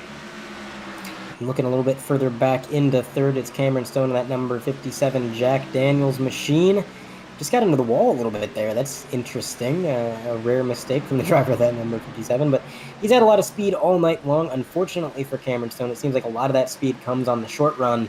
And we haven't had too many of those. It seems like we've had a few cautions here and there, but mostly this race has stayed green pretty consistently. And that's where the 57 starts to fall off. So he's probably a driver that's hoping for some cautions late into this race so that he can utilize that short run speed to the maximum advantage. But right now, he's just clicking off some laps, hitting his marks, doing what he needs to do. And he's sitting pretty in the playoffs, too. He's sitting in third in points with a pretty big points cushion. So as long as he keeps running where he's running, you can't call tonight a bad night. All right, and on to our number 4 spot. It's going to be the number 67 machine of Josh Ward. We haven't seen Josh Ward out in front too often so far throughout this race. He's kind of slowly been working his way up through the field. He's up 11 positions so far from where he started. He's got to be feeling pretty good right now, but he's still got quite the gap to close in order to be in that top 3. But currently he's looking pretty comfortable. I don't think he's trying to push that car too hard right now. I think he's trying to play it smart, trying to save those tires, save fuel as much as he possibly can, and just keep it green and keep it clean. And so far he's doing a really great job. Excellent performance from the number 67 machine. For the driver of the number 53, Preston McRae, this season has been a bit of a roller coaster. He's had some high highs, he's had some low lows, and being in the playoffs and being one of the drivers not quite on the bubble, but a little closer to it, I think a lot of the competition was hoping that Preston might have another low tonight just so they could capitalize and get some points. Unfortunately for the competition, this has been one of the best runs that driver has really had this year. Preston McRae is just knocking it out of the park tonight, running inside the top 5, hitting his marks, and ultimately the strategy that he's pulled has been exactly what it needs to be. He's kept himself inside the top 5. Nobody's really got the jump on him with the strategy. And if he keeps it up, he's looking into the round of 12. And in your number 6 spot, the number 24 machine of Kevin Steele.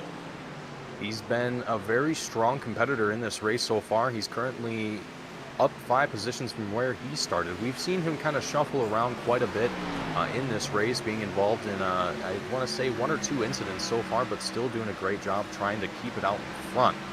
And I think he's going to do a great job of doing that here tonight as he's trying to work his way up to that number 53 machine of Preston McRae. But so far, that's the only car in his sights. and there's not a whole lot of competition behind him, so he's got to be feeling pretty comfortable being lapped 160 of 400. He's got quite enough time to work his way back up into the front of the field, where I'm sure he wants to be right now. I think comfortable is a great way to describe Kevin Steele's race. And if you look into Kevin Steele's mirror, just a little ways coming out of the corner, that's the car behind in 7th place, Ryan Samuelson. He's another driver who he just got put a lap down. So that is incredible that Jonathan Delaney has lapped up to 7th place now. But, Ryan, like I said, he is one of the most improved drivers in the league. He showed up this year to play, and that is what he's been showing us week in and week out. As a driver on the outside of the points looking in, you can only hope for a night like this. You hope and dream of showing up to a track and having this top 10 run that puts you inside the points picture, where everything just kind of falls your way. And that's exactly what Ryan is having tonight in that number 16. So if he can keep it up, he's looking at a pretty good points day when it matters most. And impressive night out of the driver, that number 16. And right behind him, another driver who's trying to put on an impressive performance tonight, Randy Drumhiller in the number 44 machine. Not someone we've seen out in front too often here tonight, but he's definitely trying to make a statement here tonight, as he's going to be up 8 positions from where he started. He's in the top 10 now, and he's slowly working his way up. He's still behind that number 16 machine of Ryan Samuelson, an absolutely fast driver here tonight. So he's got a little bit of competition, but they're kind of working together, pushing their way up the field as slowly but surely. And hopefully we'll see a little bit of competition from that 44 machine, but so far he's keeping it green, keeping it clean, and doing a great job. And our 9th place driver just pulled into the pits, Dustin Hall, involved in one of the first incidents of the night back on the first stage. He got a little loose on the straightaway, reacting to a car above him that he thought was getting loose. The car got a little unsettled. He came back up into traffic, took a few hard knocks, but overall he was able to get that thing down to pit road, got some damage fixed, and he was able to bring it back out on the track, work his way back inside the top 10. He's got a little bit of damage to work through, but Dustin Hall definitely showing some tenacity tonight as he has worked his way back inside that top 10. And behind them is going to be Chad Sanner in that number 6 machine. Chad is someone that we have not talked about too much tonight in this race, but he's found himself in a top 10 position in that number 9 spot. He doesn't have hardly anyone around him right now, so he's probably feeling pretty comfortable right now, but he's going to be pushing that car a little bit harder than he probably wants to, given that he doesn't have any draft support of any cars around him. So he's definitely going to have to drive that car as cleanly as he possibly can and not let himself get loose, but he's doing a great job so far. He's putting on a great pace. He's only down 1 position from where he was, so hopefully he'll be able to regain that here soon, but he's got to catch up to that number 44 machine of Randy Drumhiller. And that's pretty much going to do it for our through the field, but I do want to give a shout out to the driver who has moved into the top 10 by virtue of the pit sequence that's currently going on. Damaris Hickenbottom, he's in the top 10 currently. He's going to have to pit, maybe drop a few positions, but Damaris, he's had one heck of a night, man. He is just, the wreck avoidance earlier was just nothing short of incredible. And even with the front end damage that he's had tonight, he's fighting through it. He's trying to get every point that he can, because again, he was 1 point out of the playoff picture. And with Ryan Samuelson having as good of a night as he's having, Damaris is going to have to get every point that he can. And of course, it seems like he's doing what he can. He's going out here, he's turning some good laps, fighting through the issues that he's had. And ultimately, when it comes down to it, I don't think Damaris is going to be denied. He's going to do what he's got to do to make sure that he advances. But we'll have to wait and see. And, it's kind of a risk. You're new here, Mason, so I'll explain it to you. But Damaris, we tend not to put the camera on him too much, because there was a period of time where every time we'd put the camera on Damaris, he would almost immediately get involved in a wreck. And there was one time where I was even joking about it. I said, well, let's put the camera on Damaris and make him wreck. And as soon as we cut to him, well, he wrecked. So we tend not to show him too much about him. But he seems to be doing pretty good tonight, and I think maybe that commentator's curse has been broken. Well, let's hope that the commentator's curse has been broken for Damaris tonight, as he's doing a great job so far trying to work his way around the track and get himself back up into the front of the field here. Just a lot of really impressive racing from a lot of these drivers here tonight. We've seen a few shakeups in the field, but so far, a lot of these guys are doing a great job trying to recoup whatever they've lost, and a lot of drivers gaining a lot of positions that they probably didn't expect to gain tonight. And we have Kevin Steele making his way down pit road, and with this green flag stop, this is gonna really test the driver's strategies. I mean, Richmond is one of those tracks where tire wear definitely matters. I mean, your lap times can fall off quite a bit on older tires, and that means getting the undercut and getting the new tires sooner. That can help you close the gap in the short run, but then on the long run, you got the older tires that are a little bit more worn out, and then you have to play a little bit of defense from the guys that pitted later, and now they got fresher tires than you. So I'm curious to see what strategy is going to work out the best, as most of these drivers have worked their way, through the pits. Jonathan Delaney, our leader, has not. Cameron Stone, has Cameron? No, there's no way Cameron's pitted, has he? He's 14 seconds back. But here comes our leader, Jonathan Delaney. He's going to make his way to his stall finally. Question is, was anybody behind him close enough to make that undercut count, where they could maybe cycle out ahead of him with those tires? We'll have to wait and see. We have a few drivers that are close to getting around that number 9 machine of Jonathan Delaney and staying out in front of him, but Jonathan had a massive gap. Right now, Cameron Stone is the only driver currently who's going to be a challenge for Jonathan Delaney coming out of the pit road.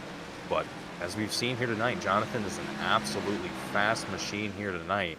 I don't think he's going to have any issue working his way back up to that number 1 spot. As he's coming out of pit road now, coming back out onto the track, he's going to have Brandon Pierce and Cameron Stone to work back up and catch up to. Absolutely. So Cameron obviously opting to kind of sacrifice some time when everybody else is pitted and you're just staying out on these older tires lap after lap. You're just sacrificing time, but he did get a bonus point for leading a lap, and that does count for something.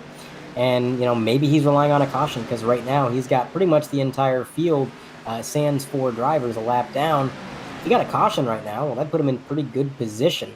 Unfortunately, I don't think he can quite rely on that. You can see just how old those tires are. I mean, he's getting in the throttle so late on corner exit. I'm listening to that engine, and he's not revving that thing up until he's pretty much reached the straightaway.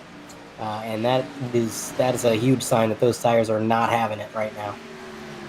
Yeah, and a lot of these drivers too that are out here leading the field that have not gone into pit road to get a fresh set of tires, we're starting to see them start to fall back a little bit and lose a little bit of their pace. Now, it's not quite enough for a lot of these guys that are further in the back of the field to catch up to them necessarily, but it might be enough for them to gain enough close enough distance to them to put pressure on them and possibly put them out of their position.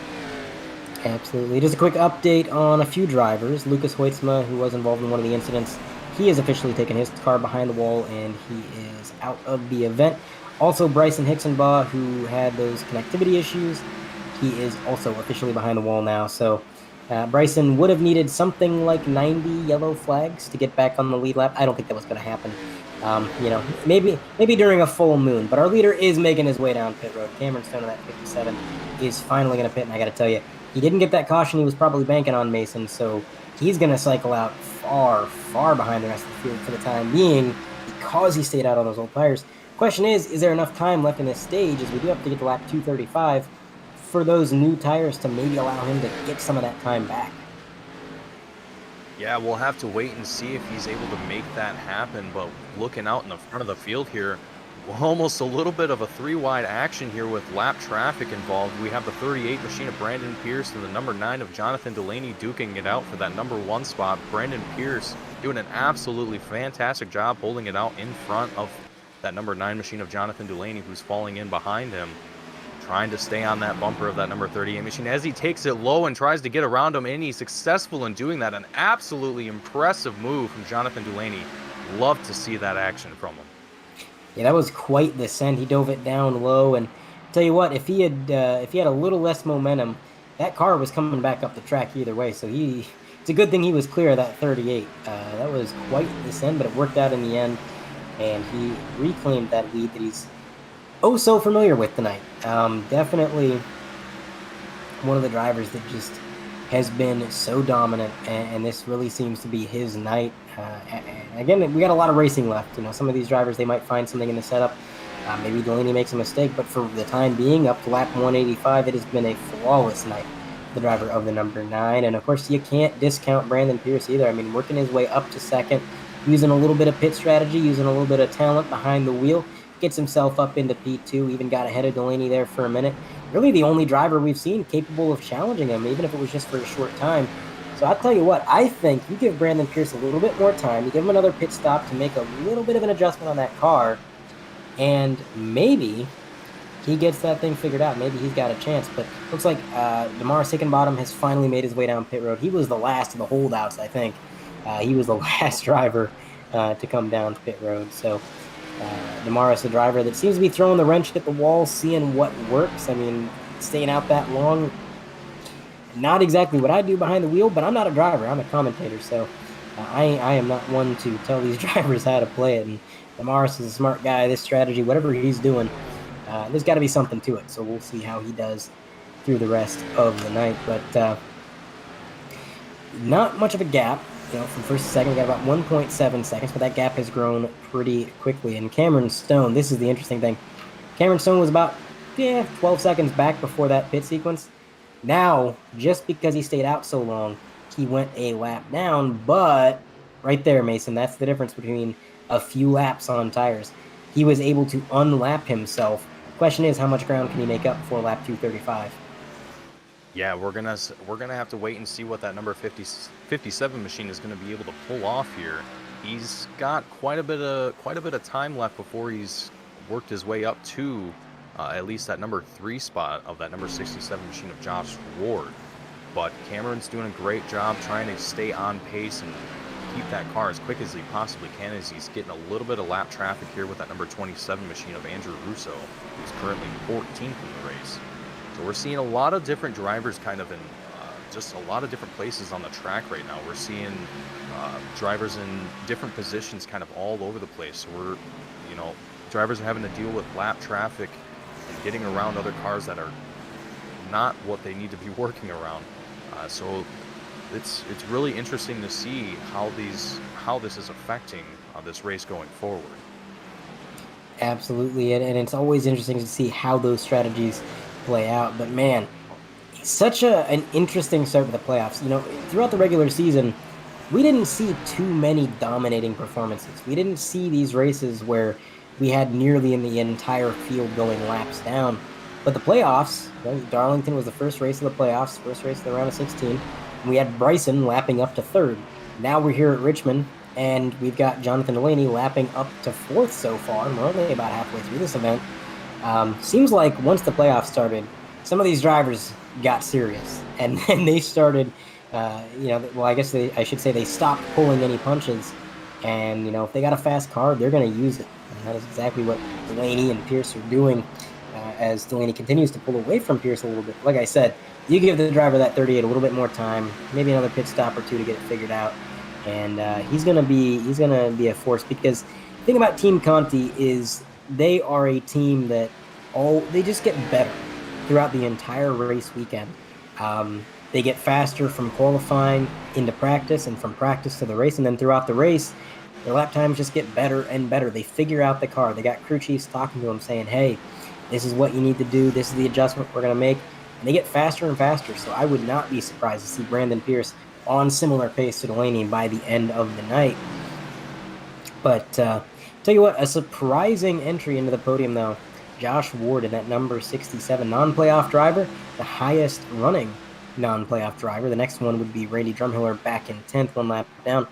Josh Ward doing a great job keeping himself inside the podium. He's got about a second gap back to Cameron Stone. Of course, Cameron's got pretty fresh tires, so we'll see if he can get around him there. But just doing what he needs to do, having a good night at Richmond, and probably having some fun. I think a lot of these drivers, they like this green flag racing, where you can just go out there, turn some laps, face the competition, and not be interrupted every 2 seconds by a yellow flag. So I think a lot of these guys, at least the drivers that are out of the playoffs, they're having fun.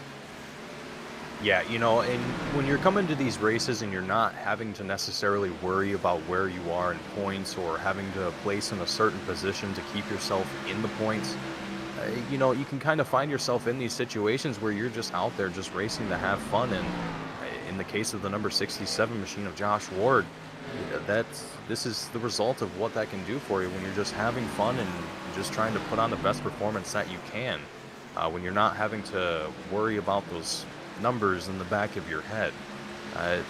So it's very interesting to see what kind of the different mindsets that some of these drivers have throughout the field here, as we're seeing the number 57 machine of Cameron Stone work his way around the number 67 of Josh Ward. So it's just a lot of different kind of mentalities here in this race of how am I going to be aggressive? How am I going to kind of put myself in this race tonight? And it's definitely showing for, I think, Josh Ward that he's just a strong competitor that just wants to have fun racing. Absolutely. And as Jonathan Delaney completes lap 200, that puts us at the halfway mark of this event. We got about 34 laps remaining in this stage. Let's go ahead and to celebrate the passing of the halfway mark, bring the noise.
And we are back from our Bring the Noise, showing you some onboard shots, among others.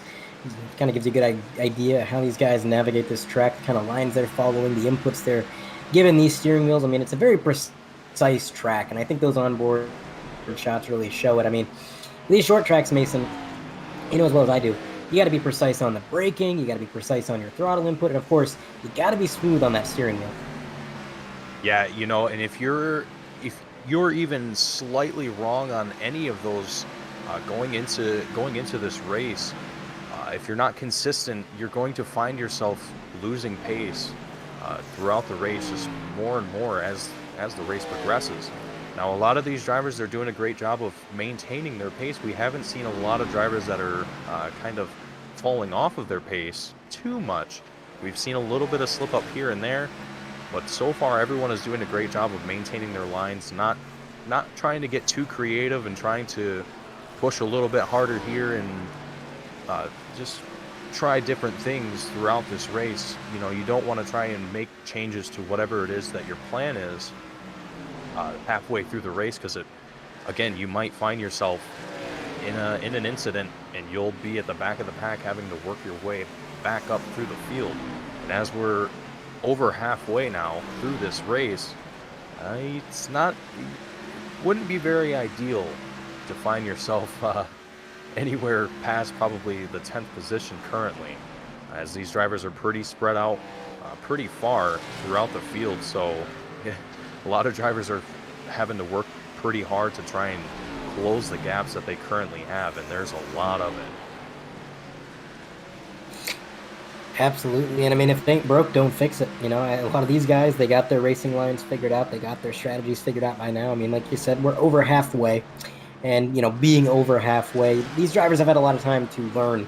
And I say it every week, but I think when you take these full-length races, they all sort of become this experience where you're constantly gathering information, and you never really stop. You know, you're figuring out, how does the competition drive? How does each individual driver navigate this track? What kind of lines are they following? What kind of strategy do I need to play? How many cautions are we going to get? What is the track conditions like? I mean, all of these things that you're figuring out, you're learning. And of course, some of these things change. You know, sometimes you go from a warm track to a cold track, or a cold track to a warm track. Sometimes you go from a caution-filled race to a long green flag run, or vice versa. And so you're always gathering information, always learning and adapting. And eventually you kind of get to a point where you feel like you got things figured out. You know what the track's like, you know what the competition's doing. And at this point, we've been green for so long that a lot of these drivers are probably trying to take it easy, and you know, not only for their cars and their equipment, but on themselves. You know, these short tracks, they are exhausting physically, mentally. It goes back to what I said about Robert Miller and how impressive it is that he even made as many laps as he did, despite his, you know, how sick he was feeling. These tracks are exhausting, man. And so if you can get a long green flag run where you can just shut your brain off for a minute, just focus on, you know, going on to autopilot, hitting your marks, and not being too overly aggressive, that's a good thing in the end. Yeah, I agree with you there, Andre. You know, and I believe that there's a misconception too with sim racing in general, that it's not as difficult as real life racing. Now, granted, it is not quite as difficult as real life racing, but you still have the aspect that you need to focus extremely hard, especially in these fast-paced races where we're having a little bit of a slip up there from the number 67 machine diving down low, going onto the grass there just a little bit. But as I was saying,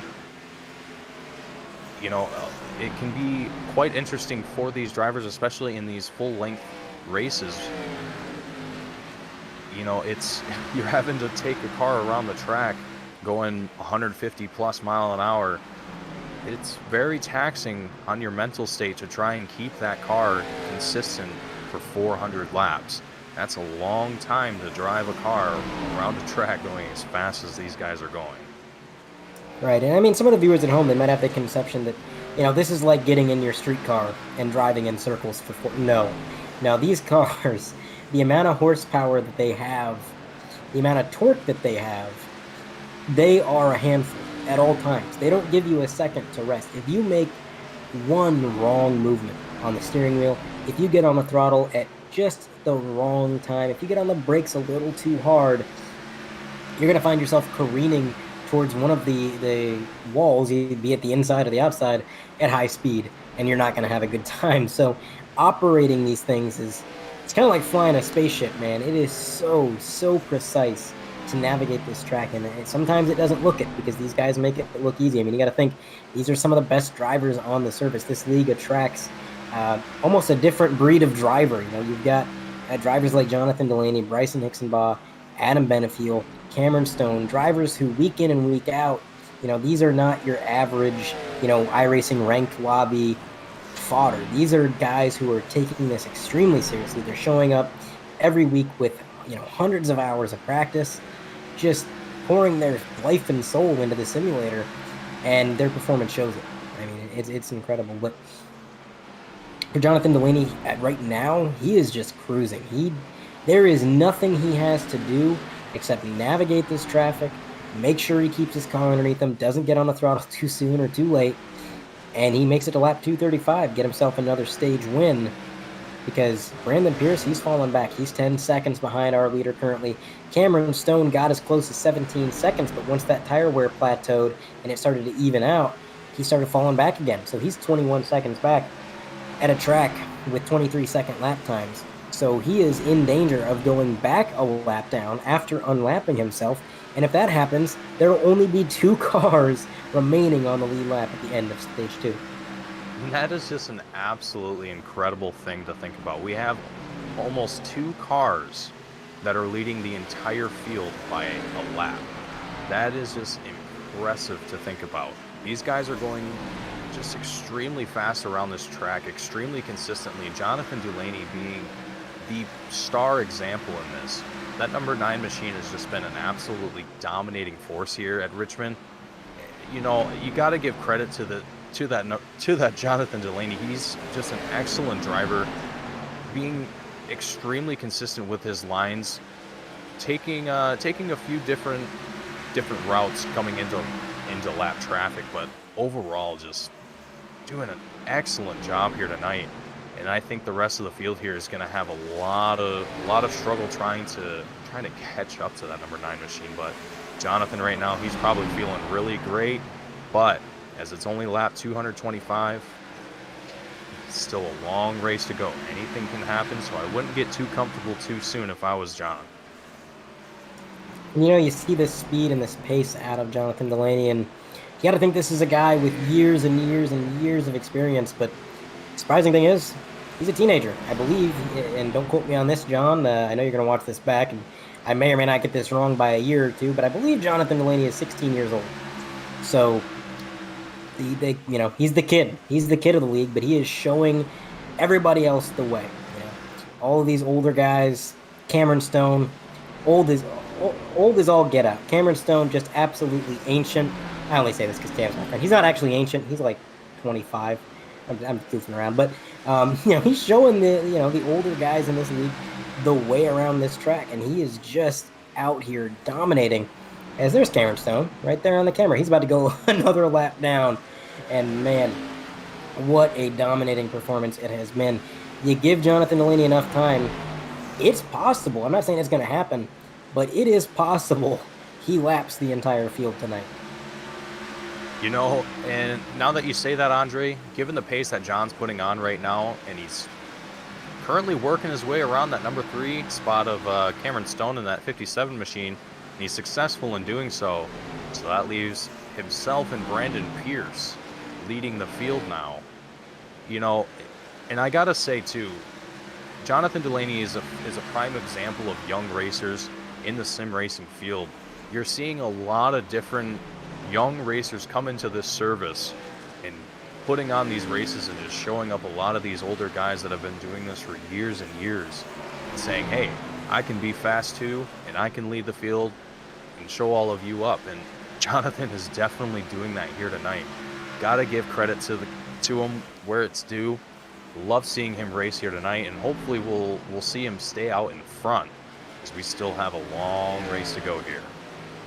A long race indeed. They're getting ready to face the longest stage that they will face tonight. I mean, we're going to be going green somewhere around lap 238, 239. You're going to have to make it all the way to lap 40, or lap 400, I apologize.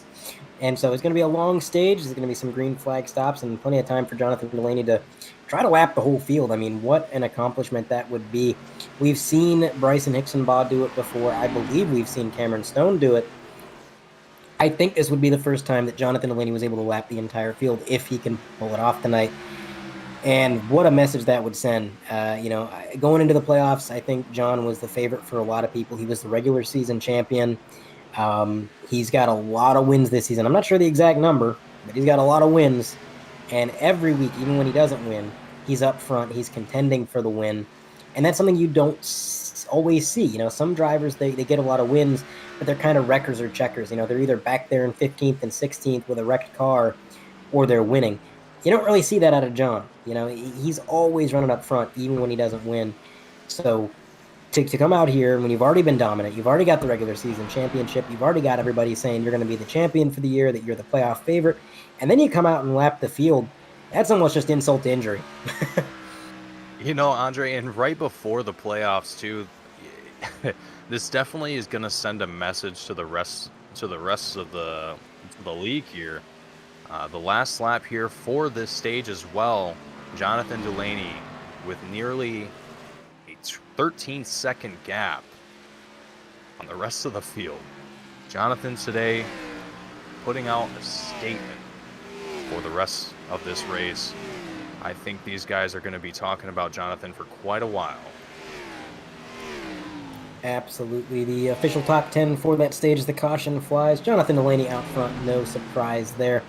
Brandon Pierce is going to be second in that number 38 machine. And then we got to look back an entire lap before we get to third place. Cameron Stone.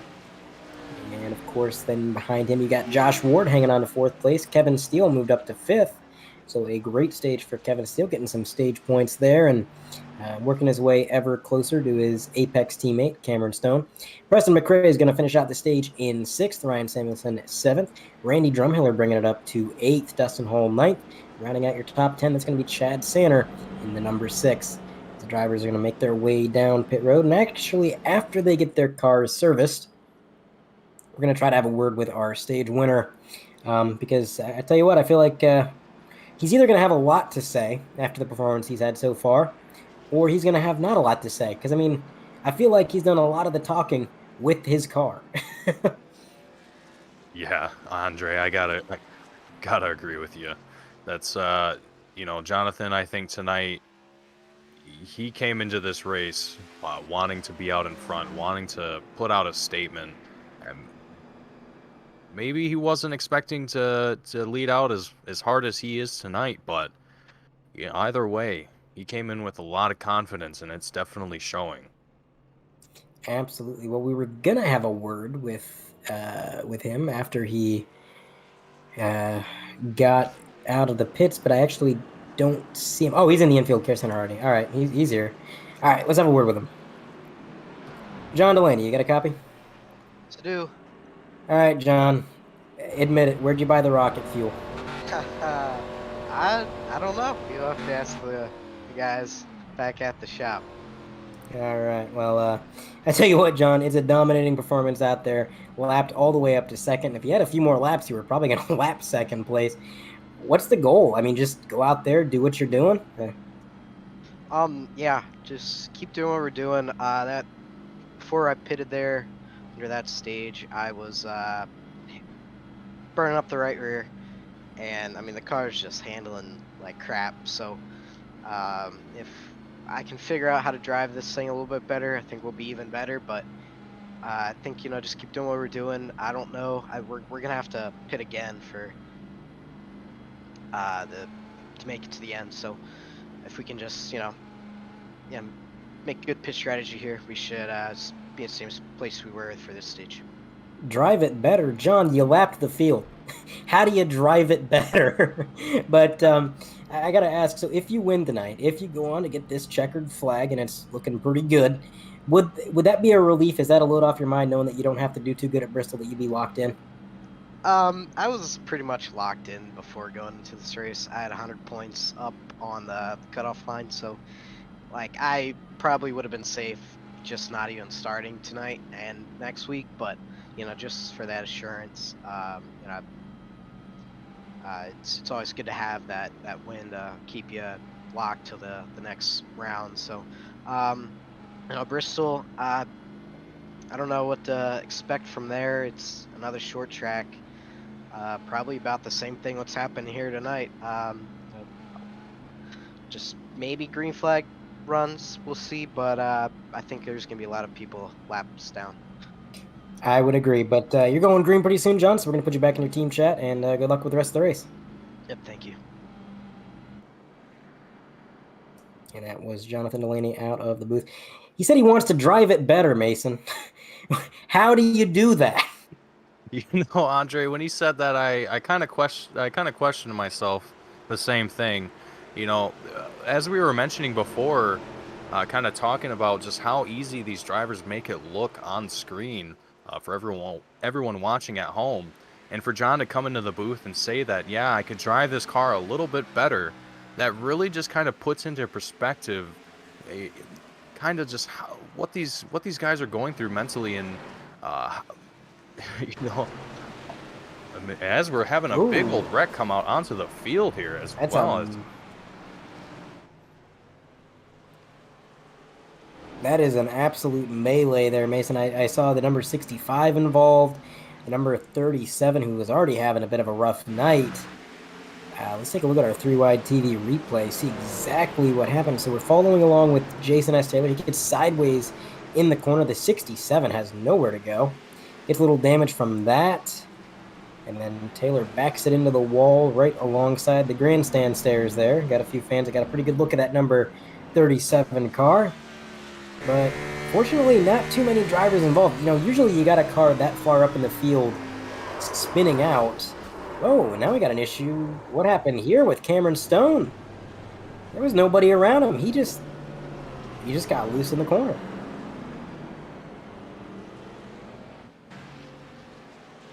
Man, he was getting caught up to the field. He was taking a wave around, I guess. And so he was carrying a ton of momentum into this corner. And as you can see, just on that outside, gets a little loose on entry, backs it into the wall, then noses it in. That's going to be a huge hindrance for the number 57. I mean, you got to think, Mason, that damage is going to hold him back a ton, and that's the third place car. Yeah, that number 57 machine definitely has gotta be feeling a little salty right now after that. And you know, it's when you're when you're out in front of the field in third place, you have that happen to you, especially kind of this late into the race. You know, I gotta wonder what kind of hindrance does that have on your mentality going forward. You know, it's definitely gotta be very, very, very annoying having to deal with that and being set further back into the field from where you were and having to work that back. It's definitely going to be very taxing for that number 57 machine here tonight. And if I know Cam, and I do, I don't think the string of profanities has ended since he hit the wall. At least not yet. If we were to pull him in the booth right now, unannounced, we would probably get demonetized on YouTube as well as lose our contract with the league. So probably a bad time for the 57 team. I'm sure they're getting an earful on the radio. But at the end of the day, you know, okay, our producer's saying that I won't pull Cam in unannounced. Don't dare me, Carlos. Do not dare me. Okay, we're doing it. We're doing this. Cameron Stone, you got a copy? Yep.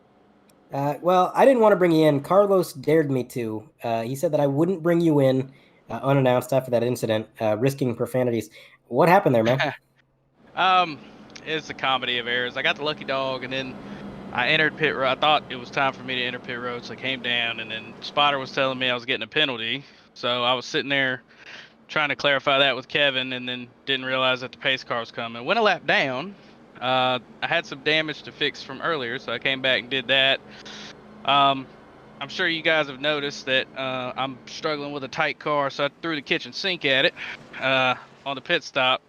And then just went down to turn one, hadn't reset my brake bias. No, we're not going green yet. One to green. Yeah, I hadn't reset my brake bias, and I threw the kitchen sink at it, underestimated how loose it was going to be on entry, and just spun it out. All right, well, keep at it. Car doesn't look too bad. See what you can do. Get back up through the field, and good luck, Cam. Thank you, bud. That is Cameron Stone out of the booth. Yeah, I thought he'd be a little angrier. You know, I know Cam, and usually he would not be too pleased with that. But I guess you know, every day is a surprise. Jonathan Delaney leading them to green again on lap 248. He's going to take the high line into the corner, arc it right down to that yellow line. And he's got quite a gap on the number 38. Look at that, Ryan Samuelson moving up into third on this restart, working his way around Drumhiller. So Ryan Samuelson, he's got a lot of short run speed. I think if we get a late race restart, he might be one to follow along with, because man, these restarts, every time we get one, he jumps up a couple positions on the scoring pylon, and he might lose them later down the line. But man, I don't think anybody's getting the restarts that this 16 is. So fun to watch for sure. Randy Drumhiller also, you know, kind of moving up the grid there. He's, I believe, in fourth. When they cross the line, we'll find out exactly the scoring and timing updates. And let's see, Kevin Steele up into third. He's the last car in the lead lap, 4 seconds back currently, but he was able to get that wave around, and that's going to put him in contention. So what a night, just slowly climbing his way up the board, Mason. I mean, we checked in with Kevin a few times in stage one, couldn't really move his way out of 8th, then he moved his way up to 5th at one point in stage 2. Now we're up here in stage 3, and he's got himself a podium. Yeah, Kevin's doing a great job tonight in that number 24 machine. Like you said, he's had a couple hiccups here and there in the early stages of this race, but he's definitely made up for it. He's now in third position right now. He's only got about a 4-second gap up to that number 38 machine of Brandon Pierce, who's currently second. But Kevin Steele's definitely definitely putting the pedal to the metal here. He's got the 67 machine of Josh Ward behind him, kind of giving him a little bit of bump draft support, kind of pushing him a little bit more forward into the field. But Kevin Steele definitely he's got to be feeling pretty good right now. Probably pretty confident, having worked his way up from the back of the field. But he's still got a little bit of lap traffic to work his way around and get through, to try and close that gap here with the front of the field, as he's got quite a few cars here coming in front of him. And you know, now that we've kind of talked about Kevin Steele, I want to circle back around, and I want to point out that you kind of predicted the future there, Mason. When we were talking earlier, you said if any of these drivers make any sweeping changes too late in this event, after they've already been in a rhythm, after they've already gotten used to the way things were, that could put them in a bad position. And as we found out in that interview with Cameron Stone, that's exactly what put him in a bad position. He didn't like the car. It was tight. He's been fighting that tight car for over 200 laps now. So he made a change. He made it loose. Lo and behold, he wasn't used to it. It caught him by surprise. He goes into the corner, spins out, backs him into the wall. I mean, where's that crystal ball you got there, Mason? Because you called it. Well, you know, I'd like to say it's a little bit of intuition, but you really can't predict the future with long races like this that we have here at Richmond. It's one of those things where you kind of, you know, you're looking at all these racers. These guys all have open setups, so they're allowed to do whatever they want. It's all going to play into kind of their mentality of like, okay, what do I need to do to be effective in this race and stay out in front? And that's just one of the things that can happen during one of these races where, you know, a driver can say, hey, I don't like how this car is driving. I want to make some changes. And sometimes those changes are going to be exactly the opposite of what you're looking for. And it's, you know, it's just one of those things where you kind of have to balance what do I need to do and what can I do? And it's, some drivers just kind of sometimes just take it a little bit too far when they're trying to make changes, and it puts them out of the race. And unfortunately, we saw that happen with Steele, or not Steele, excuse me. Stone, Steele, they're both hard. Yeah, same thing, close enough. But you know, every driver does have a different philosophy, and when it comes to making changes, some drivers, like you said, they go all out. They just throw the wrench at the car, as Cam said there, throw the kitchen sink at it, see what happens. And you know, me personally, having been racing RC cars for years and years and years, I've always been taught and I've always been told, you know, what I've always done is kind of, when you make a change, you go one at a time. If you're going to make a shock adjustment, you're going to turn the shock collar and lower or raise the shock. You do one turn at a time. If you're going to adjust your track bar, well, you do one turn at a time. If you're going to do wedge, you do half a turn at a time. Right? But you do that, and while it is the safe option, sometimes you don't make enough progress that way. You know, you make that little change and you think, well, that's better, but I should have gone further. And some of those drivers, they don't like having that kind of regret, you know, especially in a race like this where you don't exactly know how many opportunities you're going to have to make a change, right? I mean, this race has been all over the place. We've had green flag runs that have gone on for 60, 70 laps, and then we've had green flag runs that only lasted 2 or 3, where you have plenty of opportunities to make changes. So when you never know what's coming or when you're next going to be able to pit, sometimes it kind of urges you to make more pressing changes because you don't know, you know, if you make a small change, you might not be able to add on to that or remove it right away because you might be green for the next 80 laps. Yeah, exactly. You know, and it's exactly that situation that I think a lot of these drivers are probably finding themselves in, and that's what causes drivers like Stone to want to make such drastic changes to their cars because they're not performing as well as they want to, and they want to be out in the front of the field. So they say, hey, you know what, let's just throw the book at the car, let's see what we can do to it to make something happen. And it just does not work out for them the way that they want it to. But that's racing for you. It's bound to happen, and when you aren't able to make those tiny adjustments every few laps, that can definitely have an effect on your performance throughout the race. So, you know, like you said, when you only are able to make these minor adjustments or major adjustments every caution, which may be once in a blue moon, maybe every other lap, you never know. It can definitely make for an interesting race, and that's what we're seeing here tonight, as we're seeing a lot of, I don't want to say a lot of switch ups, but we've seen a lot of drivers come out into the front of the field and then find themselves either out of the race entirely or towards the back of the field. And I think a lot of them that are towards the back are probably hurting a little bit and thinking to themselves, man, I maybe should have made smaller adjustments or done this or done whatever slightly differently to stay out in front. Absolutely. And, going back to another thing we were talking about earlier, I mentioned that Team Conti, they're a team that they're always learning. They're always adapting, and they're always making changes. And it seems like they get faster and faster throughout a race.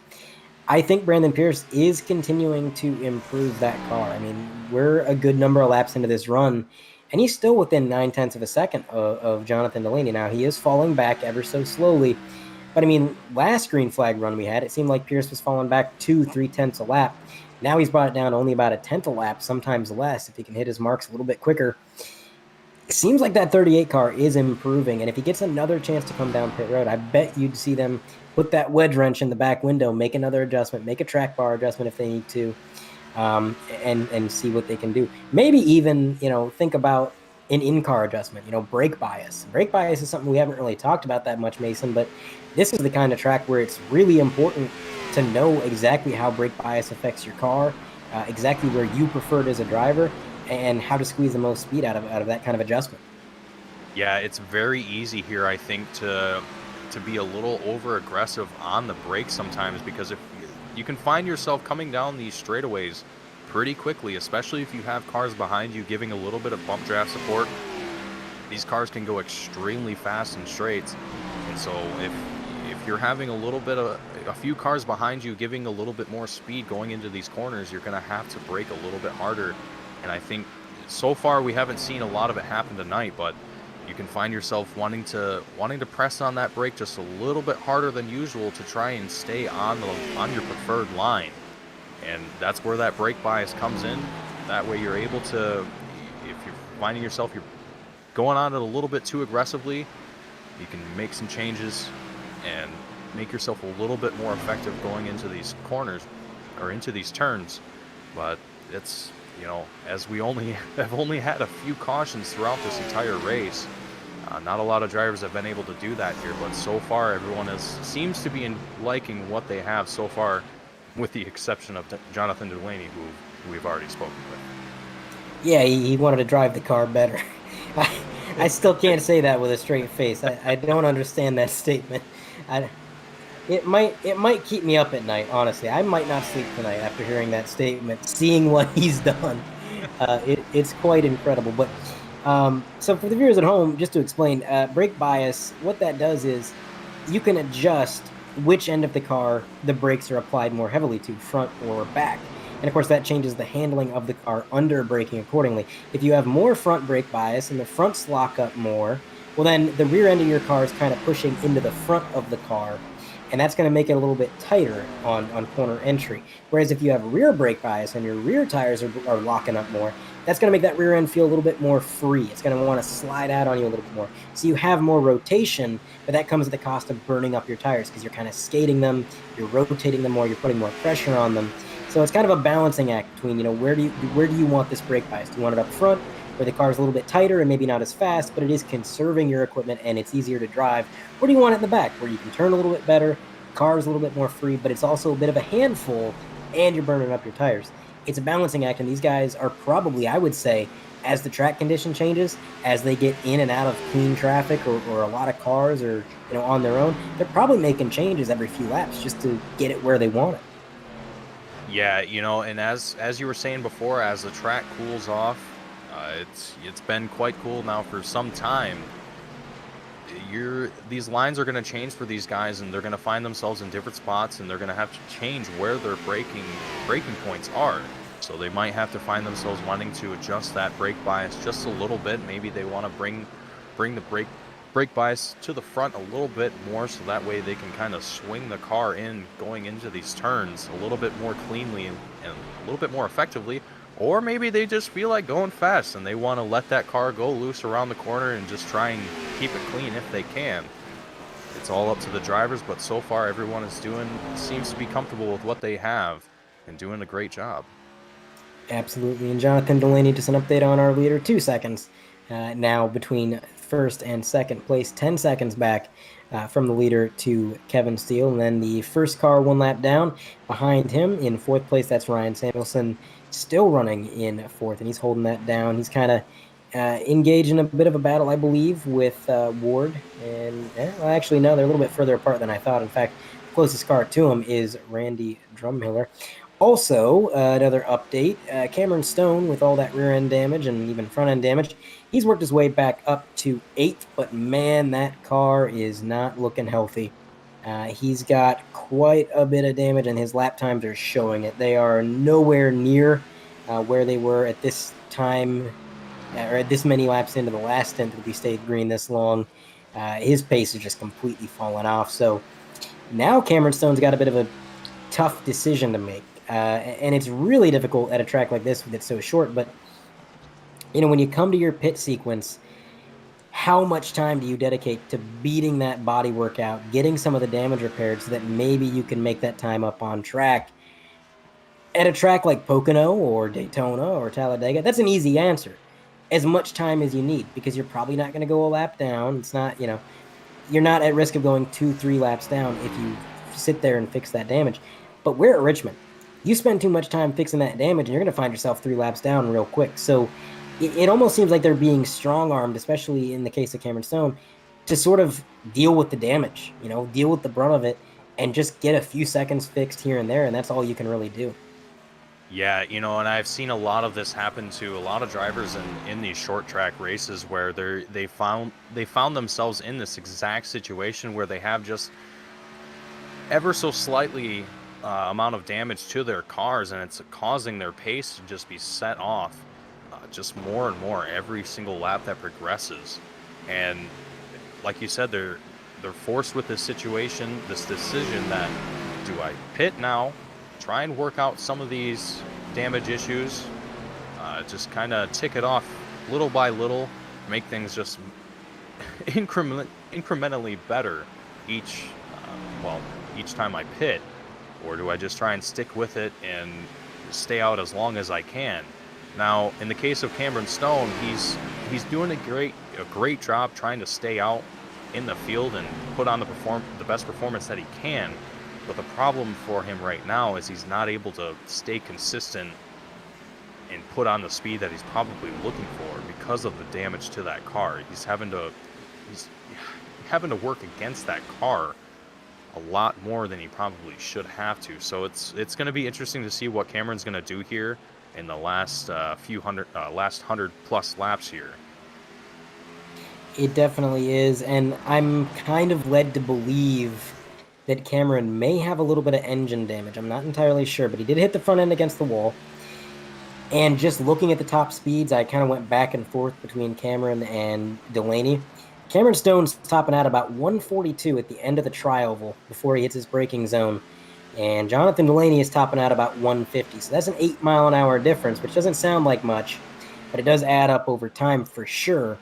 And they're braking at the same point. So it's not like Jonathan's just driving it in deeper and building more speed as a result.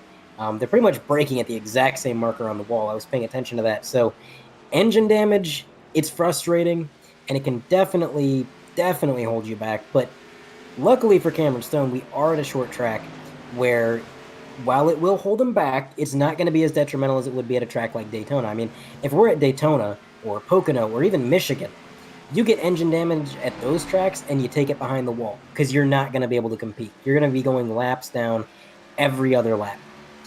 Here, you got a bit more of a chance because it's only, like I said, 8-mile-an-hour speed difference. It adds up over time, but it doesn't mean that you're out of the show. Yeah, and for Cameron right now, he's, like I said before, he's trying his hardest just to stay out and do what he possibly can. He's slowly working his way up to that number 44 machine of Randy Drumhiller. But like you said before, he's just ever so slightly slower than the lead car of Jonathan Delaney right now by about 8 miles an hour.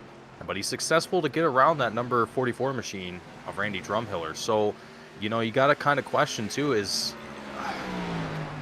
how is he able to keep this car stable enough and quick enough to try and push it around the track and close this gap with the front of the field.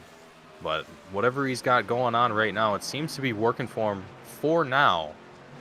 But as it's lap 292 of 400, just a little bit over 100 laps left to go, it's going to be interesting to see if that's going to continue to work for him for the rest of this race, or if it's going to bite him in the butt later on. Yeah, I used to race in a NASCAR Heat League with Cam all the time, and every time I would ever ask him how he did something, whether it be like a lap time that he turned or just a line that he was taking, I'd say, "How you doing that?" And his response is always just, "I like to call it talent." And that's all he'd ever say. So if you asked him right now how he's able to keep that car under control despite the obvious damage, he'd probably say exactly that as he continues to work his way through the field. But now he's kind of hit a brick wall. He is the first car 2 laps down. The next car ahead is Preston McRae, his teammate over at Apex, and he's 1 lap down. So Cam's basically waiting on a few cautions, and he would need a lot of them because you got 3 cars 1 lap down that would each be the consecutive lucky dog.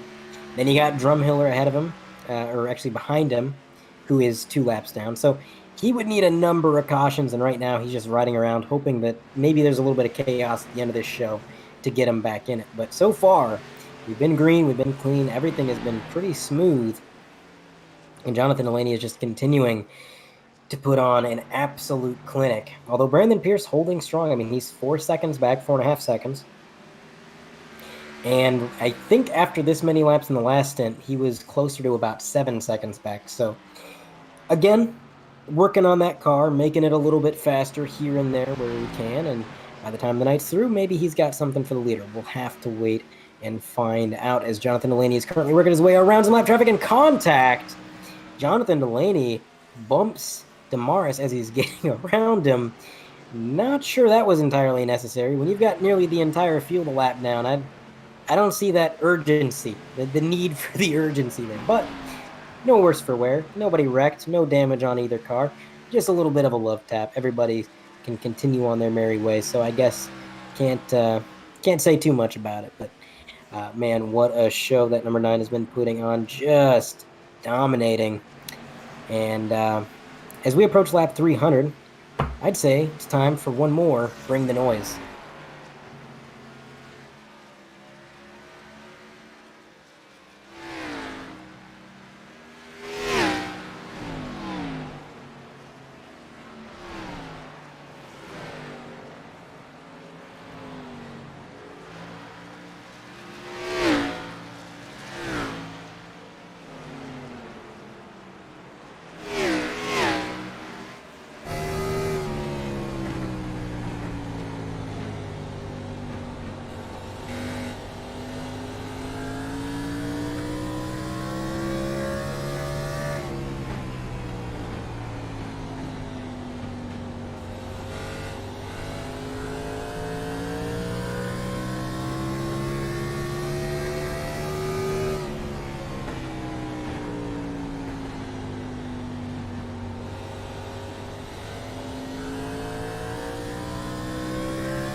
We are back from our Bring the Noise for the Richmond 400. You're seeing the sights and sounds of Richmond International, of course.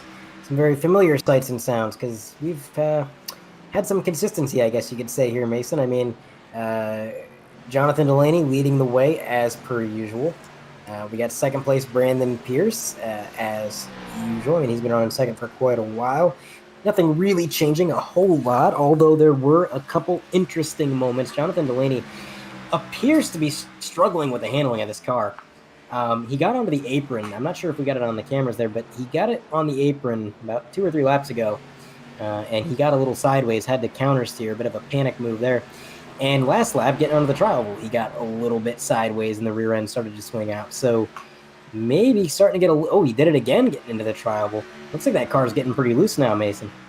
Yeah, looks like John's starting to have a little bit of struggle there with that number 9 machine. His last pit lap was lap 237. So you got to be kind of wondering if he's starting to feel the effects of the wear on those tires, as it looks like he's starting to have a little bit of issues there, trying to keep that car in a straight line, taking it around this track. But he's doing a good job trying to keep it together and stay out in front. Brandon Pierce still trying to work his way up to that number 9 machine. It looks like he's lost a little bit of time from where we last picked on him from. He's down about a 5-second gap now from that number 9 machine. So we're still seeing a lot of great competition. Sorry to cut you off there, Andre, but it's been a great race here so far. Yeah, you don't got to worry about it. I talk a lot. You can cut me off anytime, no big deal. I was going to say, we talked earlier about how sometimes at a short track like this, 15 laps can feel like an eternity on tires. And you pointed out there, Mason, he last pitted on lap 237. So he's gone over 70 laps on a set of tires. And that has got to be feeling pretty bad at this point. And I mean, at that point where he was in traffic, there was nobody around him, no cars in front of him. He had completely clean air, which is usually an advantage. But if you got a loose car, sometimes it's nice to have traffic in front of you and give you that dirty air, because generally that gives you a bit of an aero push. It makes the car tighter, and it kind of helps, as silly as it sounds, because most of these drivers, they tell you, I want to stay as far away from dirty air as possible. But sometimes you build the setup to be loose, and you kind of rely on those cars being around you. Yeah, and that's kind of going back to a lot of the different strategies that these drivers are using here. We're seeing a lot of different drivers that are, like you said, being a little bit more cautious, staying away from that dirty air, trying to stay in the clean air as much as they can, because as you said, some of these cars perform a lot better in that clean air, not having to deal with other cars working around them. But as you also said, some of these drivers have their setups configured so that way they're able to work around that and kind of stay competitive in these kind of tight groups that we see here sometimes. But like we're seeing right now, a lot of these drivers are pretty well spread out. We're seeing some cars kind of get close to each other, but everyone's being fairly respectable and not getting too close to one another, especially as we're dealing with a lot of lap traffic right now. Jonathan Delaney especially, he's got a few different cars around him that are not currently in play in the front of the field, so he's having to work his way around, especially that number 65 machine who we're seeing cut up to the top of the track there to let that number 9 machine go around. And I'll tell you what, also one thing I'm noticing, don't look now, but Brandon Pierce actually closed the gap a little bit. Last time you checked in on him, he was almost 6 seconds back. He brought it down to 5 seconds flat, and he was actually faster than Delaney 2 or 3 laps consecutively. Now he himself has gotten into the traffic that Delaney was navigating, and he's dropped back a little bit, back to about 5.4 seconds roughly.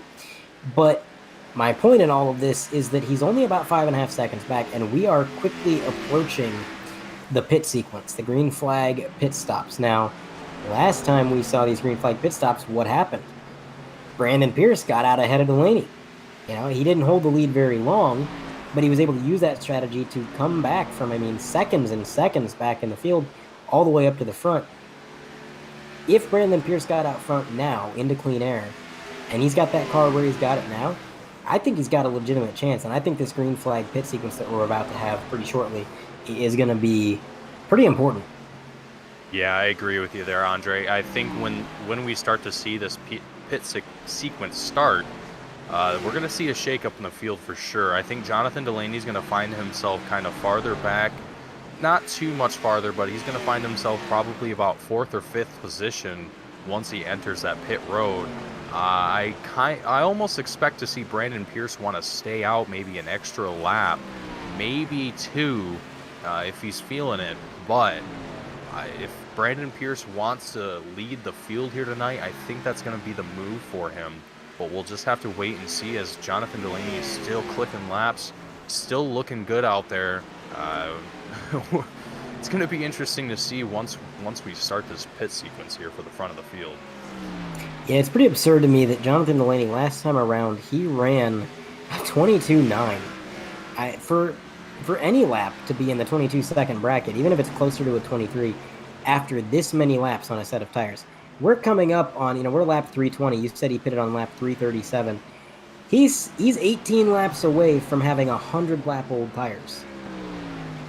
And he is running 22.9s consistently. That is almost absurd. The pace in this number 9 is just incredible, and he's actually coming up right now to put Cameron Stone another lap down, so that's not going to be good for the efforts of the driver, the number 57. That would put him even further back in the sea of drivers that are laps down, and put him even further from any potential lucky dog or wave around that he might be able to attain. But the damage just seems to be holding him back now. And, we saw all race long that Cameron Stone, he had short run speed. Long run, that car really, really, really fell off.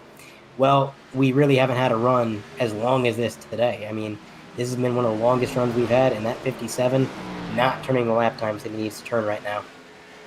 Yeah, the number 57 machine of Cameron Stone, he's definitely got to be hurting right now.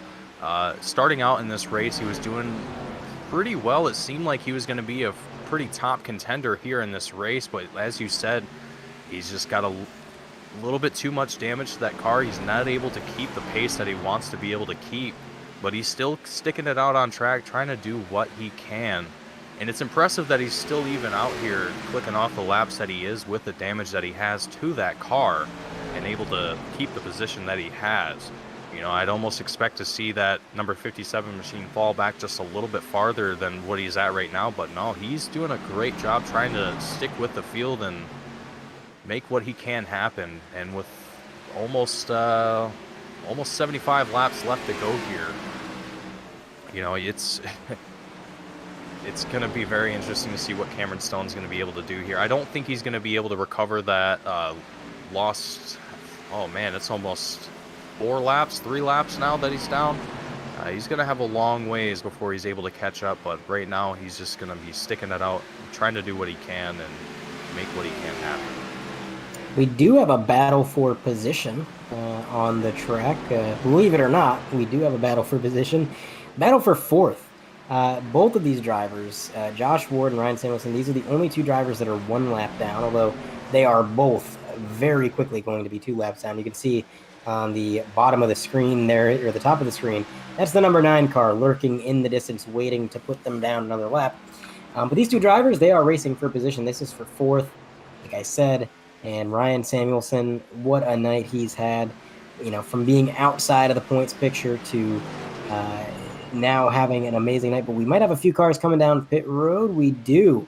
The 16 and the 67 making their way down pit road together, not separating from one another. And that's going to start this pit sequence. These are the first 2 drivers for this cycle. The question is, now that these drivers have seen a few drivers duck down the pit road, how many follow? Yeah, and it's very interesting too, now that you say that, Jonathan Delaney and Brandon Pierce are still out on the field, still clicking off laps. Jonathan Delaney getting a little wiggly there coming out of these turns. And looks like we also have a few other drivers coming into pit as well. Looks like I'm wrong. But Jonathan Delaney still out on field, still trying to stay out in front of the field as long as he possibly can. Andre, I gotta wonder, man, what are we gonna see here for the guys out in 1st and 2nd position here, especially Brandon Pierce, who's probably waiting for that number 9 machine to enter into pit road. Well, I'm not exactly sure what the 38's going to do, but I can tell you what I would do if I was behind the wheel. I would duck it down into the pits right now. These tires are worth about 1.5 seconds, 2 seconds a lap.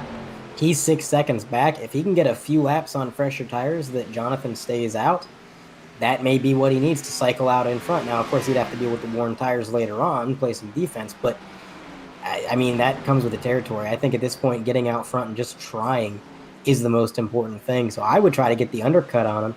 I mean, he could come down pit road right now. He'd be more than good on fuel. He'd have plenty to make it to the end. And honestly, his tires wouldn't even be quite as worn as there goes Jonathan Delaney down pit road. And any chance that Brandon had to get the undercut, that's gone. Jonathan takes to the pits. Now, what Pierce is hoping for is a yellow flag. Give him the track position, put Jonathan a lap down, then pit under caution. But I don't know. I don't think we can bank on a caution, and I don't think he can either, because we've been green for so long, and these guys seem to have it figured out. Yeah, I agree with you, Andre. I think right now the field is pretty comfortable with where they're at and what they're doing. These guys have been extremely consistent so far in this green flag run here. This has been one of the longest ones in tonight's race. So yeah, I gotta agree with you there, Andre. I don't think we're gonna see another caution come out here quite yet. We might see another one come out here before the end of the race, but it's like I've said before, given the amount of distance that we have between drivers, we don't have a lot of guys kind of competing for positions right now. We don't have a whole lot of guys door to door or bumper to bumper for that matter.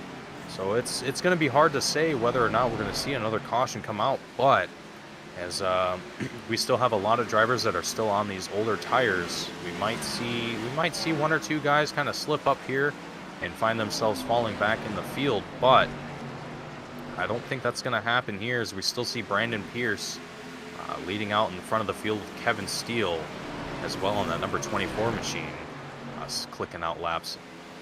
And Jonathan Delaney is working his way back out to the front of the field as well. Yeah, Delaney went ahead and unlapped himself there. And, it sounds funny, but in my opinion, I think the drivers that are at risk of causing a caution, were we to get one, aren't actually the drivers on old tires.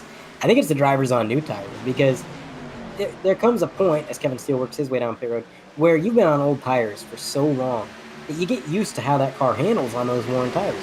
You come down pit road, you get 4 feel goods, and they're cold too. They're not warm tires. You come out thinking you're going to be a hero on these fresh tires.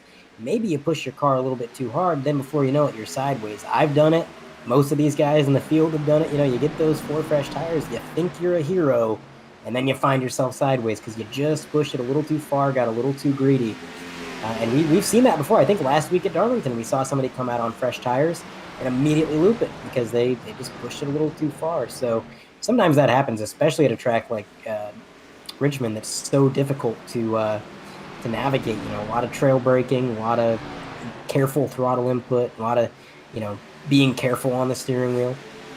So Yeah, there's definitely a lot that comes into being an effective driver here at Richmond. There's a lot of just very specific things that you have to be very careful about going into these races. Because if you're not on your A game, if you're not 100% confident in your abilities, you're going to find yourself in a very bad position, as we're seeing Brandon Pierce finally enter into pit road. And this may be the point where Jonathan Delaney may have the opportunity to lap the entire field, because Brandon Pierce, he stayed out, 5-6 extra laps? It's a lot of time lost on those older tires. Now, of course, again, he's going to have the fresher tires now, but that's not changing the fact that Delaney may cycle out 1 lap in front of him, as he did cycle out 1 lap ahead of Kevin Steele, who was on the lead lap. 19 seconds is the gap, but okay, looks like Brandon Pierce might actually save himself, stay on the lead lap, if only barely. Right now, they're going to be running about 21-second lap times on those fresher tires. He's about 17 seconds back, so on the lead lap, but just barely hanging on. We're going to see a lot of interesting action here in these, about 59 laps left to go here at Richmond. Brandon Pierce is going to be working his way up to the front of the field, to the number 9 machine of Jonathan Delaney, who's found himself with another absolutely impressive gap already, nearly a full lap ahead of the rest of the field once again, or at least the people that are still in the contending spots, and that would be Brandon Pierce being the only person who is still in the lead lap right now. So, you know, you got to wonder what Brandon Pierce is going to try and do here to try and make up that lost time to Jonathan Delaney, but he's on slightly fresher tires. He might be able to make something happen here, but he's got just a little bit more fuel, so he's probably a little bit heavier. There's a lot of different factors that come into play here for Brandon Pierce, but right now he's just going to have to click off laps and just stay consistent. And right now he's doing a good job of doing that. He absolutely is. And, you know, at most tracks, I would say he has a chance of running down Delaney with those slightly fresher tires. But the thing is, I kind of already saw this play out. You know, we saw Cameron Stone pit laps after Jonathan Delaney in one of the first pit sequences, and he dropped a lot of time on track, and he started to make that time back up. You know, he went from about 20 seconds back all the way down to about 15 seconds back. He gained 5 seconds, but then the tire wear plateaued. And then Jonathan Delaney started making that time right back up. So what I mean by that for the viewers at home is there comes a point where the tire wear doesn't get any worse, right? And I'd say at this track, it's probably somewhere about 50 laps in where your lap times kind of remain the same from the time that you get to that point to the time that the tires blow because you stayed out too long. Your lap times aren't going to change. So really that means there is a shelf life on how much time Brandon has to gain on Delaney. He's going to be faster, but only for about 40 or 50 laps, and then the tire wear plateaus, and even though John's are older tires, they're going to be about the same in terms of lap time. So he's got to make the most of it now, and he is right now. I mean, he's flying. He's up to 13 seconds back. He was 17 seconds back at one point, but he's got to keep at it. He's got to push this car. He's got to make sure that he can get to John before the tire wear plateau. Yeah, and Brandon's definitely trying to push that car as hard as he can, currently working his way around lap traffic. You know, and not having as much draft support as he probably wants right now, you know, given the current lap traffic, he's got a few cars around him that might be able to help him kind of propel him forward a little bit to close that gap just a little bit, and he's still closing it ever so slightly. But like you said, you know, he's still got about 50 laps to go now, and it's really going to be a close call whether or not he's going to be able to close that gap all the way before the end of this race and put on the pressure on John. And there's another second ticked off the board. He's down to 12.9 seconds back. And again, he's just continuing to chip away at it. But like I said, we saw this with Cameron Stone where it just, you know, he gained and gained and gained and gained. And then that tire wear leveled out and it was nothing that he could do. So there is a mild difference here, though, in that this is Brandon Pierce. And Brandon does not have the short run setup that Cam had. Of course, his car is going to plateau a little bit sooner because he had short run speed and fell off in the long run. Brandon seems to be pretty solid on the long run. His car doesn't fall off like some of these other cars have been doing. So maybe the plateau won't be as damaging to him. Maybe he's going to be able to just keep closing this gap. I mean, pretty soon here, give him a couple more corners. He's down to 11 seconds. It's going to be close. If he continues closing in at this rate, it's going to be a door-slamming barn burner because it will be right at the end when he does catch him if he keeps this pace up. Yeah, you know, and I think, Andre, I think what we're going to see here is Brandon's going to continue to work his way to the front of the field, to that number 9 machine of John.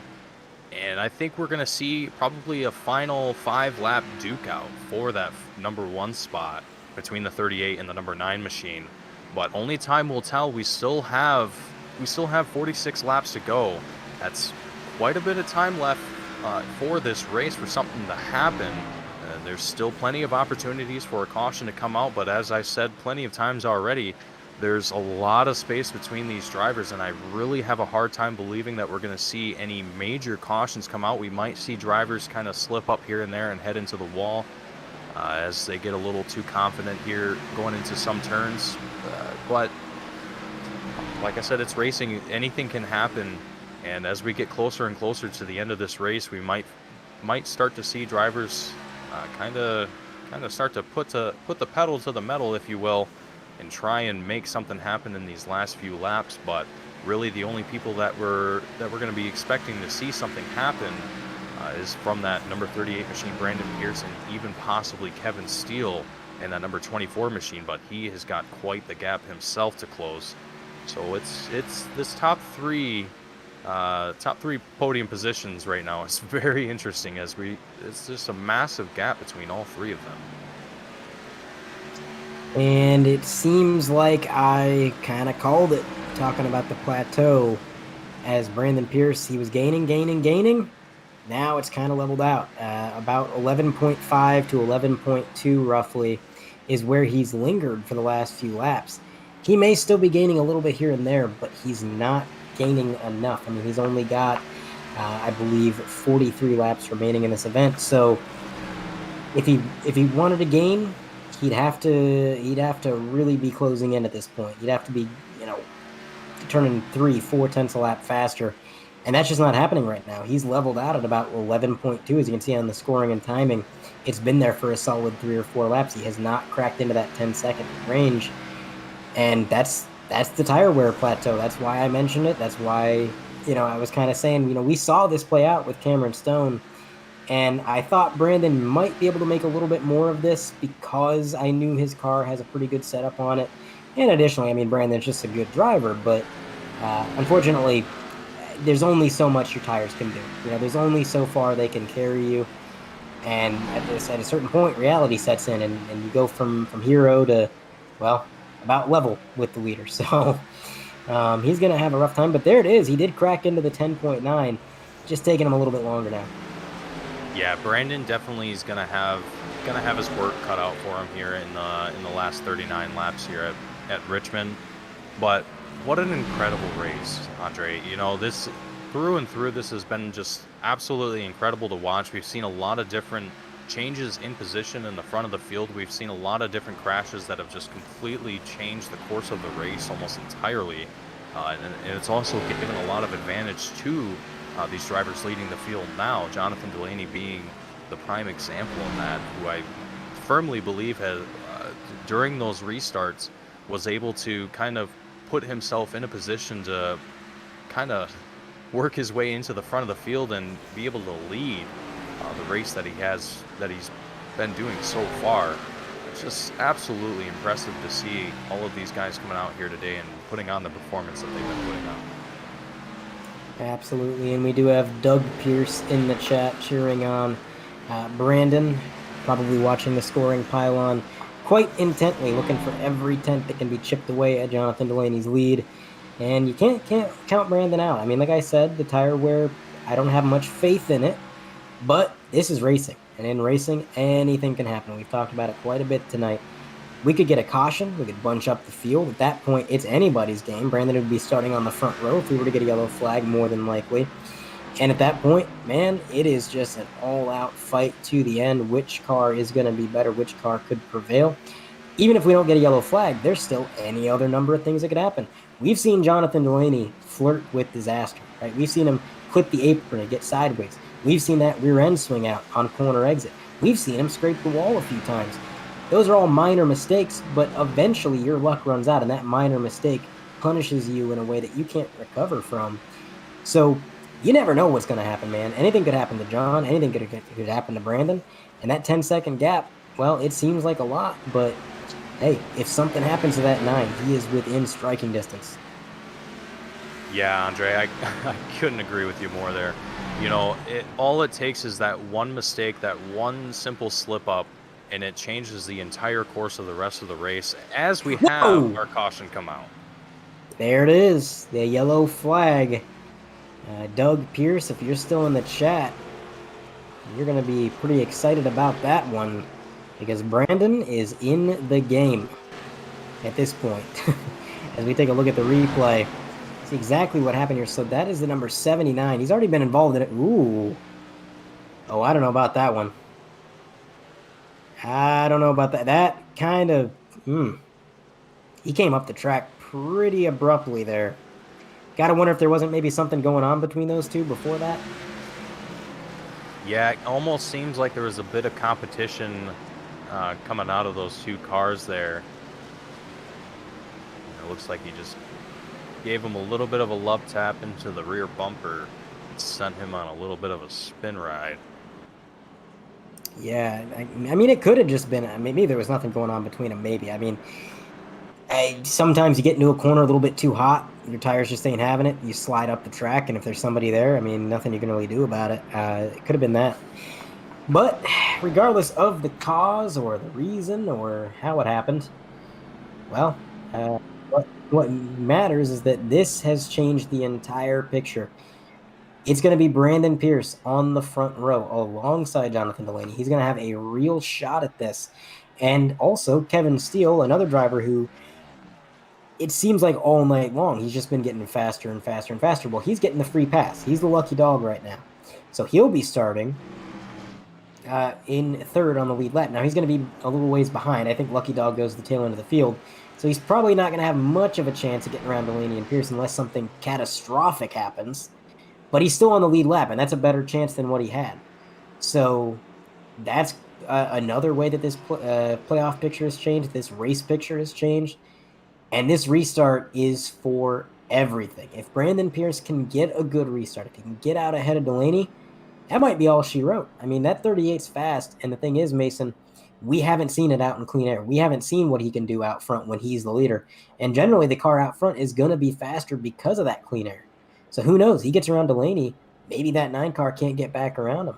But it's all going to come down to this restart and who can get the jump. Now, obviously, and you've pointed it out a few times, Mason, and so have I, the king of the restart so far tonight has been Delaney, right? So it's going to be a tough order for Brandon Pierce to get the jump on Delaney when we've seen that number 9 jump out to 2, 3, 4 car length gaps before they even get to turn 1.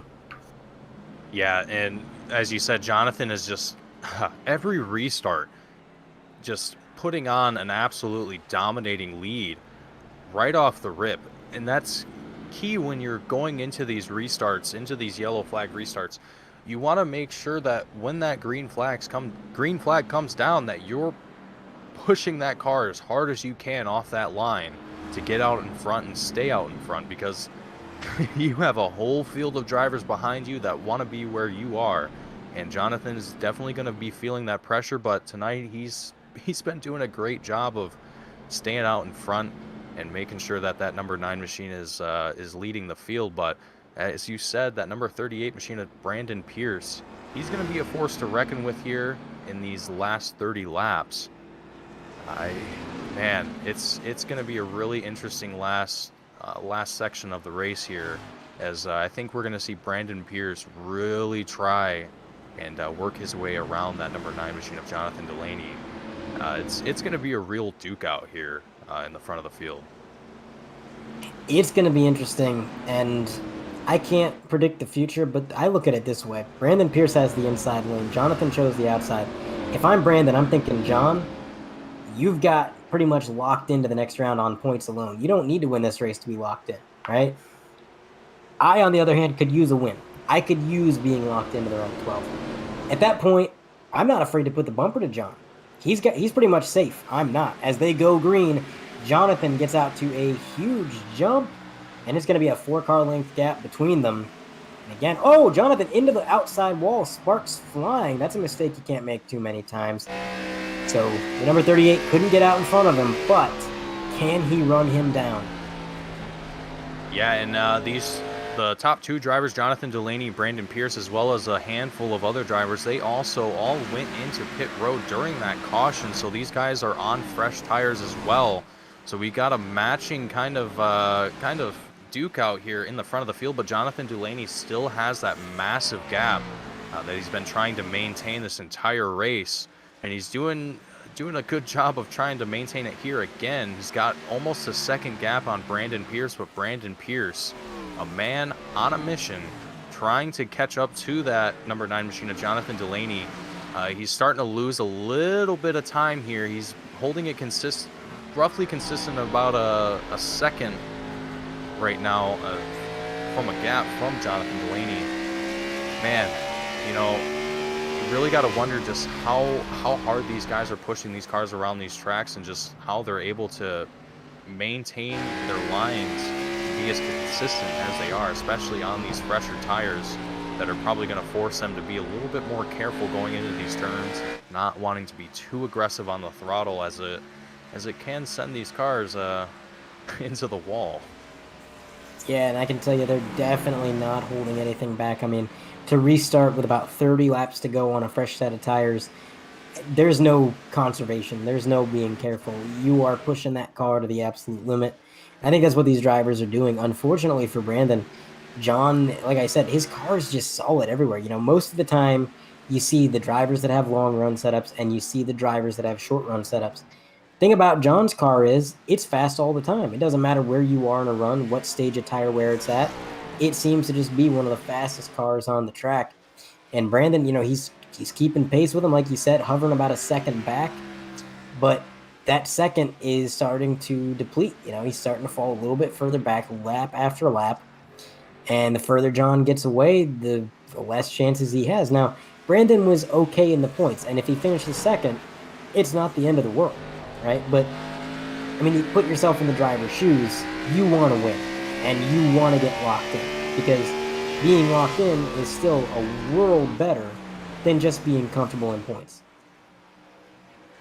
Yeah, I gotta agree with you there, Andre. You know, and it's one of those things too, where if you're in that situation where you're just comfortable in points and you're just trying to get a good podium position, or just trying to finish in the race as best as you possibly can, that's all fine and dandy. But when you're in the position of Brandon Pierce and you're in second and you're just outside the range of that first podium position, you know, your mentality at that point is going to be, I want to be first, I want to be leading the field, I'm going to push this car as hard as I possibly can to try and make that happen. And Brandon Pierce, you know, that gap from Jonathan Delaney, it's slowly increasing ever so slightly, but you know, it's like we've said, these guys are going to be pushing these cars as hard as they possibly can in these last 19 laps. So I gotta say, there's gonna be a lot more chances for these drivers to make a mistake, and for another yellow caution to come out, or even just for someone to lose a little bit of their pace. And maybe for Brandon Pierce, that might mean Jonathan Delaney goes off pace a little bit, and he's able to catch up. Only time will tell, as we only have 18 laps left to go. And, you know, I gotta wonder if maybe Brandon didn't go the wrong way on an adjustment last time he brought it down pit road, because I've been riding along with him from my perspective on my iRacing feed, and I've noticed that his car is doing some things that it wasn't doing before. Halfway through the corner, you might notice the front end kind of washes out, and you get this sort of second turn in halfway through the corner. That signifies that he's fighting a tight race car. And while his car never looked evil loose or anything like that, it never looked as tight as it does right now. So I almost wonder if he didn't maybe tighten up the car a little bit to make it more comfortable, so that maybe he could push it a little bit harder, and maybe went too far, because that car is looking like it's kind of plowing through the turns. Yeah, and you know, and given the amount of pace that he's losing from that number 9 machine of Jonathan Delaney, it's only decreasing a few milliseconds every lap, or every turn, I should say. But it's enough to where that Jonathan is slowly increasing that gap from that number 38 machine of Brandon Pierce, that I don't think John is really going to have to worry about any competition from that number 38 machine in these last 14 laps. I think we're going to see just Brandon Pierce trying to stick it out and hold out what he can, and maintain that number 2 podium position.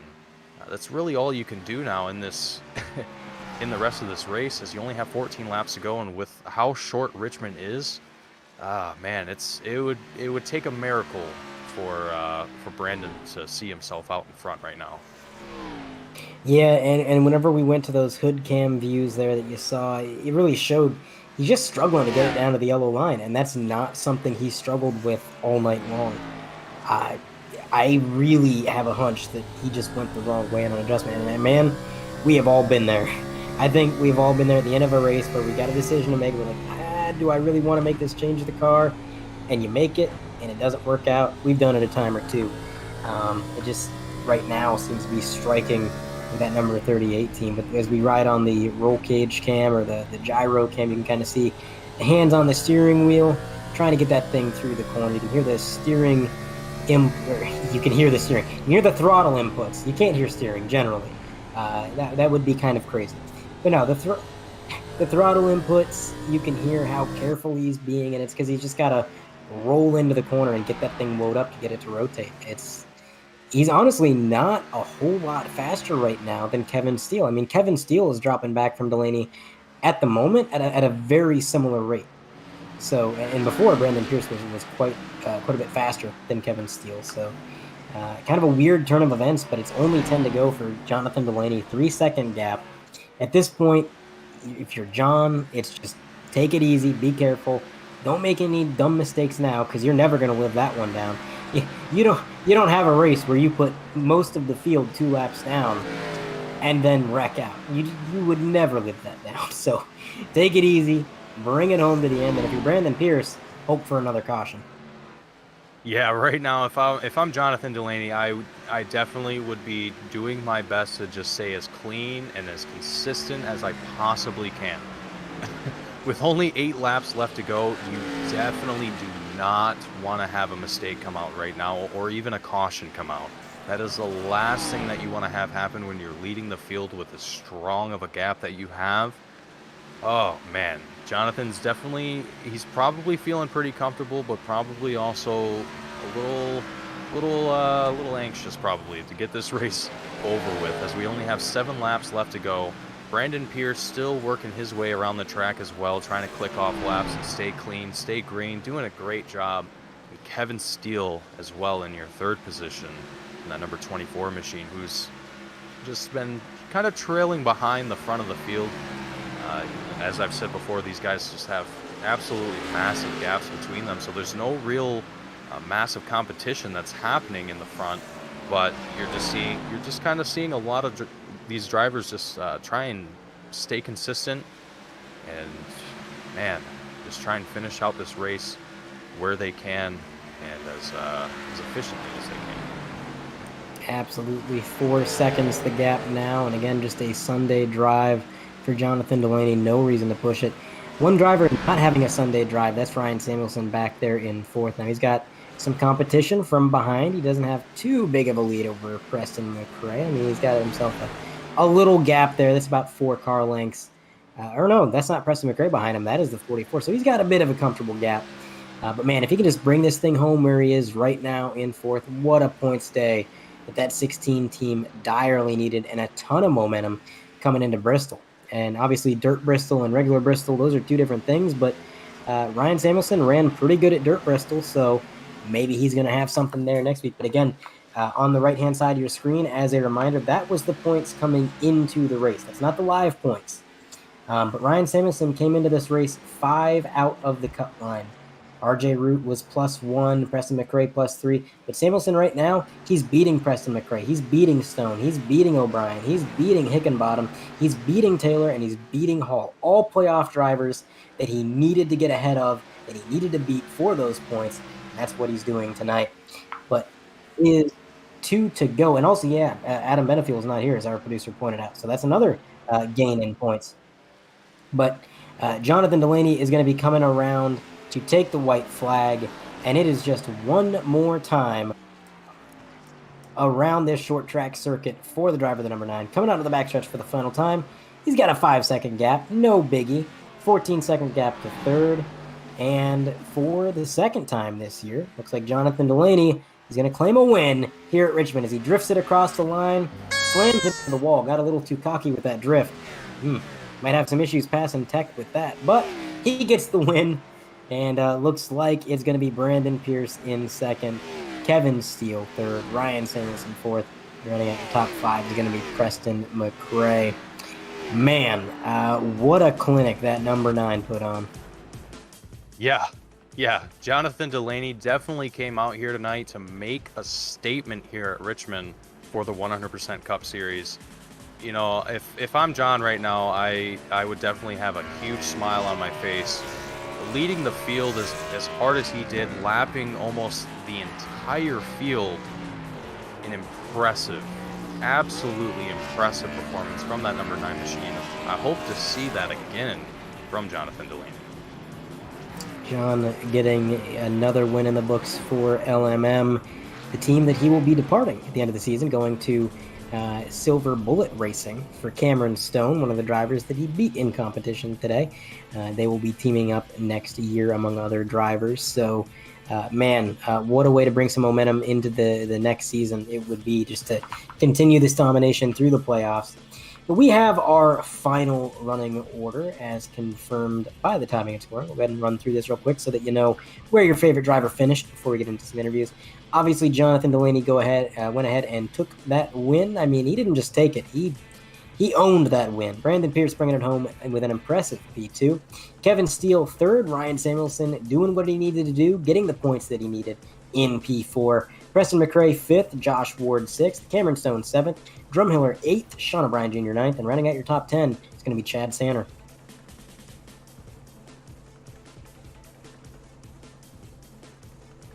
Go ahead and take 11th on back there, Mason. And rounding out the rest of the field here, 11th is going to be Damaris Hickenbottom.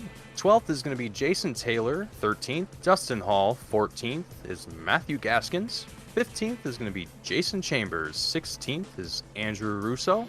17th is Alex Princeton. And 18th is Robert Miller. As well as number 19 is Cody Strom. And our drivers who have not completed the race, as well as Bryson Hicksonbaugh in 20th, Dylan Kritz in 21st, and Lucas Hoitzma in 22nd. And that is going to be your complete running order. It is now time for some interviews. I'll tell you what, Mason, I'll take third, you take second, then we'll both have a word with our race winner, Jonathan Delaney. I feel like we're both going to have some questions for him. But let's see if I can locate our third place finisher, Kevin Steele.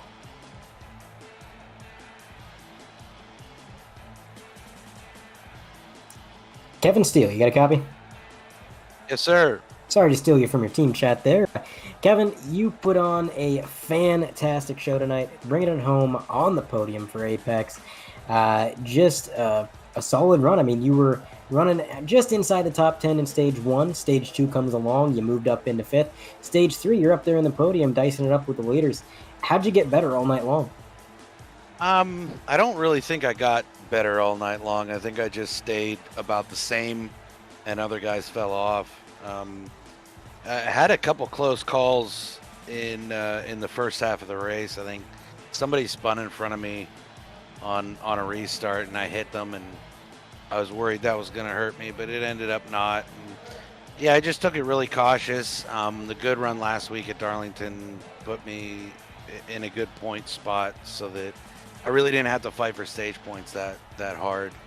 And yeah, the race just kind of came to me, and I just stayed patient, and it worked out. Absolutely, and a great points day as well, getting yourself not only regular points, stage points as well. You're looking pretty good in points going into the next race here at Bristol. How's your outlook for the next short track? Yeah, I think I may have gotten enough points to lock into the round of 12 now. I'll have to check that tonight. But yeah, I really wanted a good run at Darlington to set up for these two short tracks, because I really love Richmond and Bristol, but I've historically not done well there for one reason or another. Bristol, I don't think I've made it out of the first stage within 30 laps of the leader, because my car is always ruined immediately.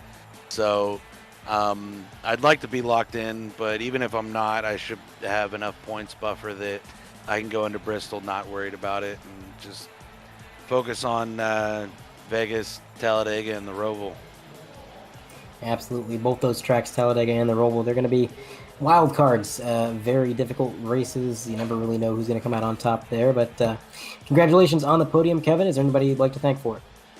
Yeah, thanks to my parents for watching. Hope they enjoyed it. Thanks to you guys for broadcasting it. And shout out to Brandon Pierce, man. That was probably his best race all year, and it was really impressive. John did what John does, but Brandon really put in a good run. Happy for him. And yeah, that's it. All right. Well, again, congratulations on the podium, and hopefully we're talking to you next week, Kevin. Thank you very much. You guys have a good one. All right. Kevin Steele out of the booth. Now Mason's going to go ahead and have a word with second place finisher, Brandon Pierce. All right, Brandon, can you read me? I got you loud and clear.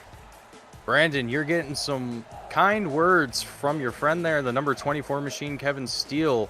Sounds like you had a really great race, and it looks like you had a really great race tonight. Watching you were performing very, very well. You had a lot of competition to work around. How was that for you tonight? What sort of mental state were you going into tonight's race? I was pretty confident. I had a really good spring Richmond race. It seemed to be, a track that suits me. The short track seemed to fall, more in my favor. Anyway, I was real confident in the car, and I knew it really came down to me minimizing my own mistakes. And that was really the big goal is, be careful, give a little bit of extra room around lap cars, especially when the start of the race folded out like it did. Unfortunately, Bryson had to drop out with some technical difficulties. Same with Robert Miller. Cam Stone had a few mental errors that took him back, and it kind of left me on an island where, I didn't quite have the equipment or the pace to keep up with Delaney, but I had the rest of the field beat. So it's really just about taking care of it, minimizing mistakes, make sure you get the car to the end. Now, bringing up Jonathan Delaney, man, we all saw the absolutely dominating performance that Jonathan put out. Was there anything that you wanted to change to your car midway through the race, that you wanted to make your car a little bit better, a little bit faster? Anything like that throughout the race that was going through your head? I made 0 changes to the car. I mean, the car I was extremely happy with. It really came down to just small driver mental errors. Braking a little too late, sliding the front through the, start of the corner. All those little mistakes add up. Take that little bit of life out of the tires, build that little bit more heat, and then you start losing, the 10th lap to John. That builds up over something like an 80 lap run. Like I said, car was great. I wouldn't ask anything else from the car. Like I said, it just came down to my own little mental errors there. Well, Brandon, you put on an absolutely great race tonight. You did very, very well trying to keep up with that number 9 machine. Before we let you go, is there anyone at home watching that you would like to give a shout out to, a thank you before we let you go? Yeah, I've got my sisters watching, mom and dad. Thank them and all the rest of the fans that come out and support the channel, watch YouTube. Make sure to, hit that like button. Really helps out these guys who do just an awesome job for us, and we all really appreciate it. Awesome, Brandon. Thank you very much for coming and joining us here in the booth today.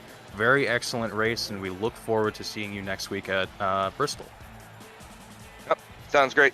Thanks, guys. Have a good one. Second place finisher Brandon Pierce out of the booth, and now to round out our interviews, gonna bring up our race winner, Jonathan Delaney. John, you got a copy? Yes. Well, John, in your last interview, you said, well, you're figuring out how to drive it better, and that was after you'd pretty much lapped the entire field. Did you figure out how to drive it better? A little bit. Need a little bit more time. I was just, the entire race was burning off the right rear too early on, and I was burning off. Oh yeah, you burn it off way too. Terrible race, John. Terrible race. But yeah, no, it was the car handled really good the first 30 to 40 laps. But then after that, the handling started to go away. I don't know if that was just my car, could have been, but might have been the same for others. I don't know. But I mean, the car was fast. Brandon was also very fast too. I always kept in my brain, in my mind, seeing where he's at and what he's doing. So, but yeah, it was a fun race.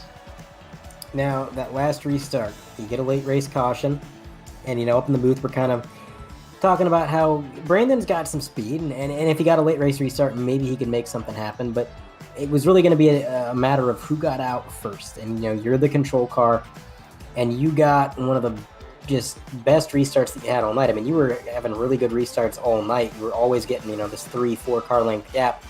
But that restart, you shot out front. You never looked back. Was that last caution a little bit nerve-wracking? I mean, what was your thought process going into that restart? I wasn't too nervous. I knew I had short run speed. I knew Brandon had decent speed too. But if I just, didn't overdrive the car, I was going to be fine, and I just with the jump I got from the restart and the dirty air factor, I think just as long as I hit my marks, I was going to be perfectly fine. All right, Mason, anything for the race winner? Yeah, John, just one question for you. Now, we saw a lot of lap traffic here tonight. We were seeing a lot of drivers throughout the field that were kind of all in different places and different positions. How did that affect your race tonight? Now, obviously, it didn't affect it too much. Did you ever find yourself in a position where you were kind of having to work your way around lap traffic that kind of put you in weird spots where you might have had to slow down a little bit and maybe lose a little bit of your pace? Oh yeah, 100%. If you come to a short track and that doesn't happen to you, then I don't know what kind of race you're in. But there's lap traffic. It depends. Sometimes you catch them one at a time. Sometimes you catch them in a group of 3 or 4. And it really all just depends. Everyone drives their car different. Everyone has a pretty much a different set, so handles differently. Also, everyone has a different mindset when leaders come up to you on your bumper. So it was always had to stay really focused, and I was able to just run the bottom. The lap cars were able to just run the top. It was really nice, just be able to run the bottom and be able to pass them that way. The only problem was sometimes they would be able to hang on the straightaway, so I would ruin my entry a little bit, or sometimes my exit I would have to back it down a little bit, and so I wouldn't spin. So, but it was definitely the lap cars are a factor at short tracks especially, but I was able to get around them pretty easily tonight. Absolutely. Well, John, again, it was just a dominating performance. I think if you had a few less cautions, you were definitely going to put the whole field a lap down. And I don't know. I don't think you can do much better than that. So is there anybody you'd like to shout out or thank for your performance? Yep. Thank the 2 admins, Kevin Steele and Demar Sickenbottom, for adminning this league. Love it. This league's awesome. You guys for broadcasting. Let's see. I'd like to thank everyone at ERG, Crixus, and Great Lakes Motorsports for the help this week with the set. See, shout out to Mom, Dad, brother, Grandma, Tanya, and Bob. They're all watching, so shout out to them. And that is all I have. All right. Well, congratulations, John. We're going to let you go celebrate. Have a good one. Thank you. And that was race winner Jonathan Delaney out of the booth. I tell you what, it was, some people might look at that race and they might say, well, that wasn't much of a barn burner, but I think there was so much going on in that race, Mason, that just turned it upside down a few times. The strategy was in full effect. We had some good racing for position, especially out of like the number 16. He had a lot of good races for position. We had some drama. We had Cameron Stone backing it into the wall from third by himself under caution. Very strange situation. I thought it was a very interesting race. You got any closing thoughts there, Mason? Richmond is always a great place to come to and watch these races, and especially commentate for.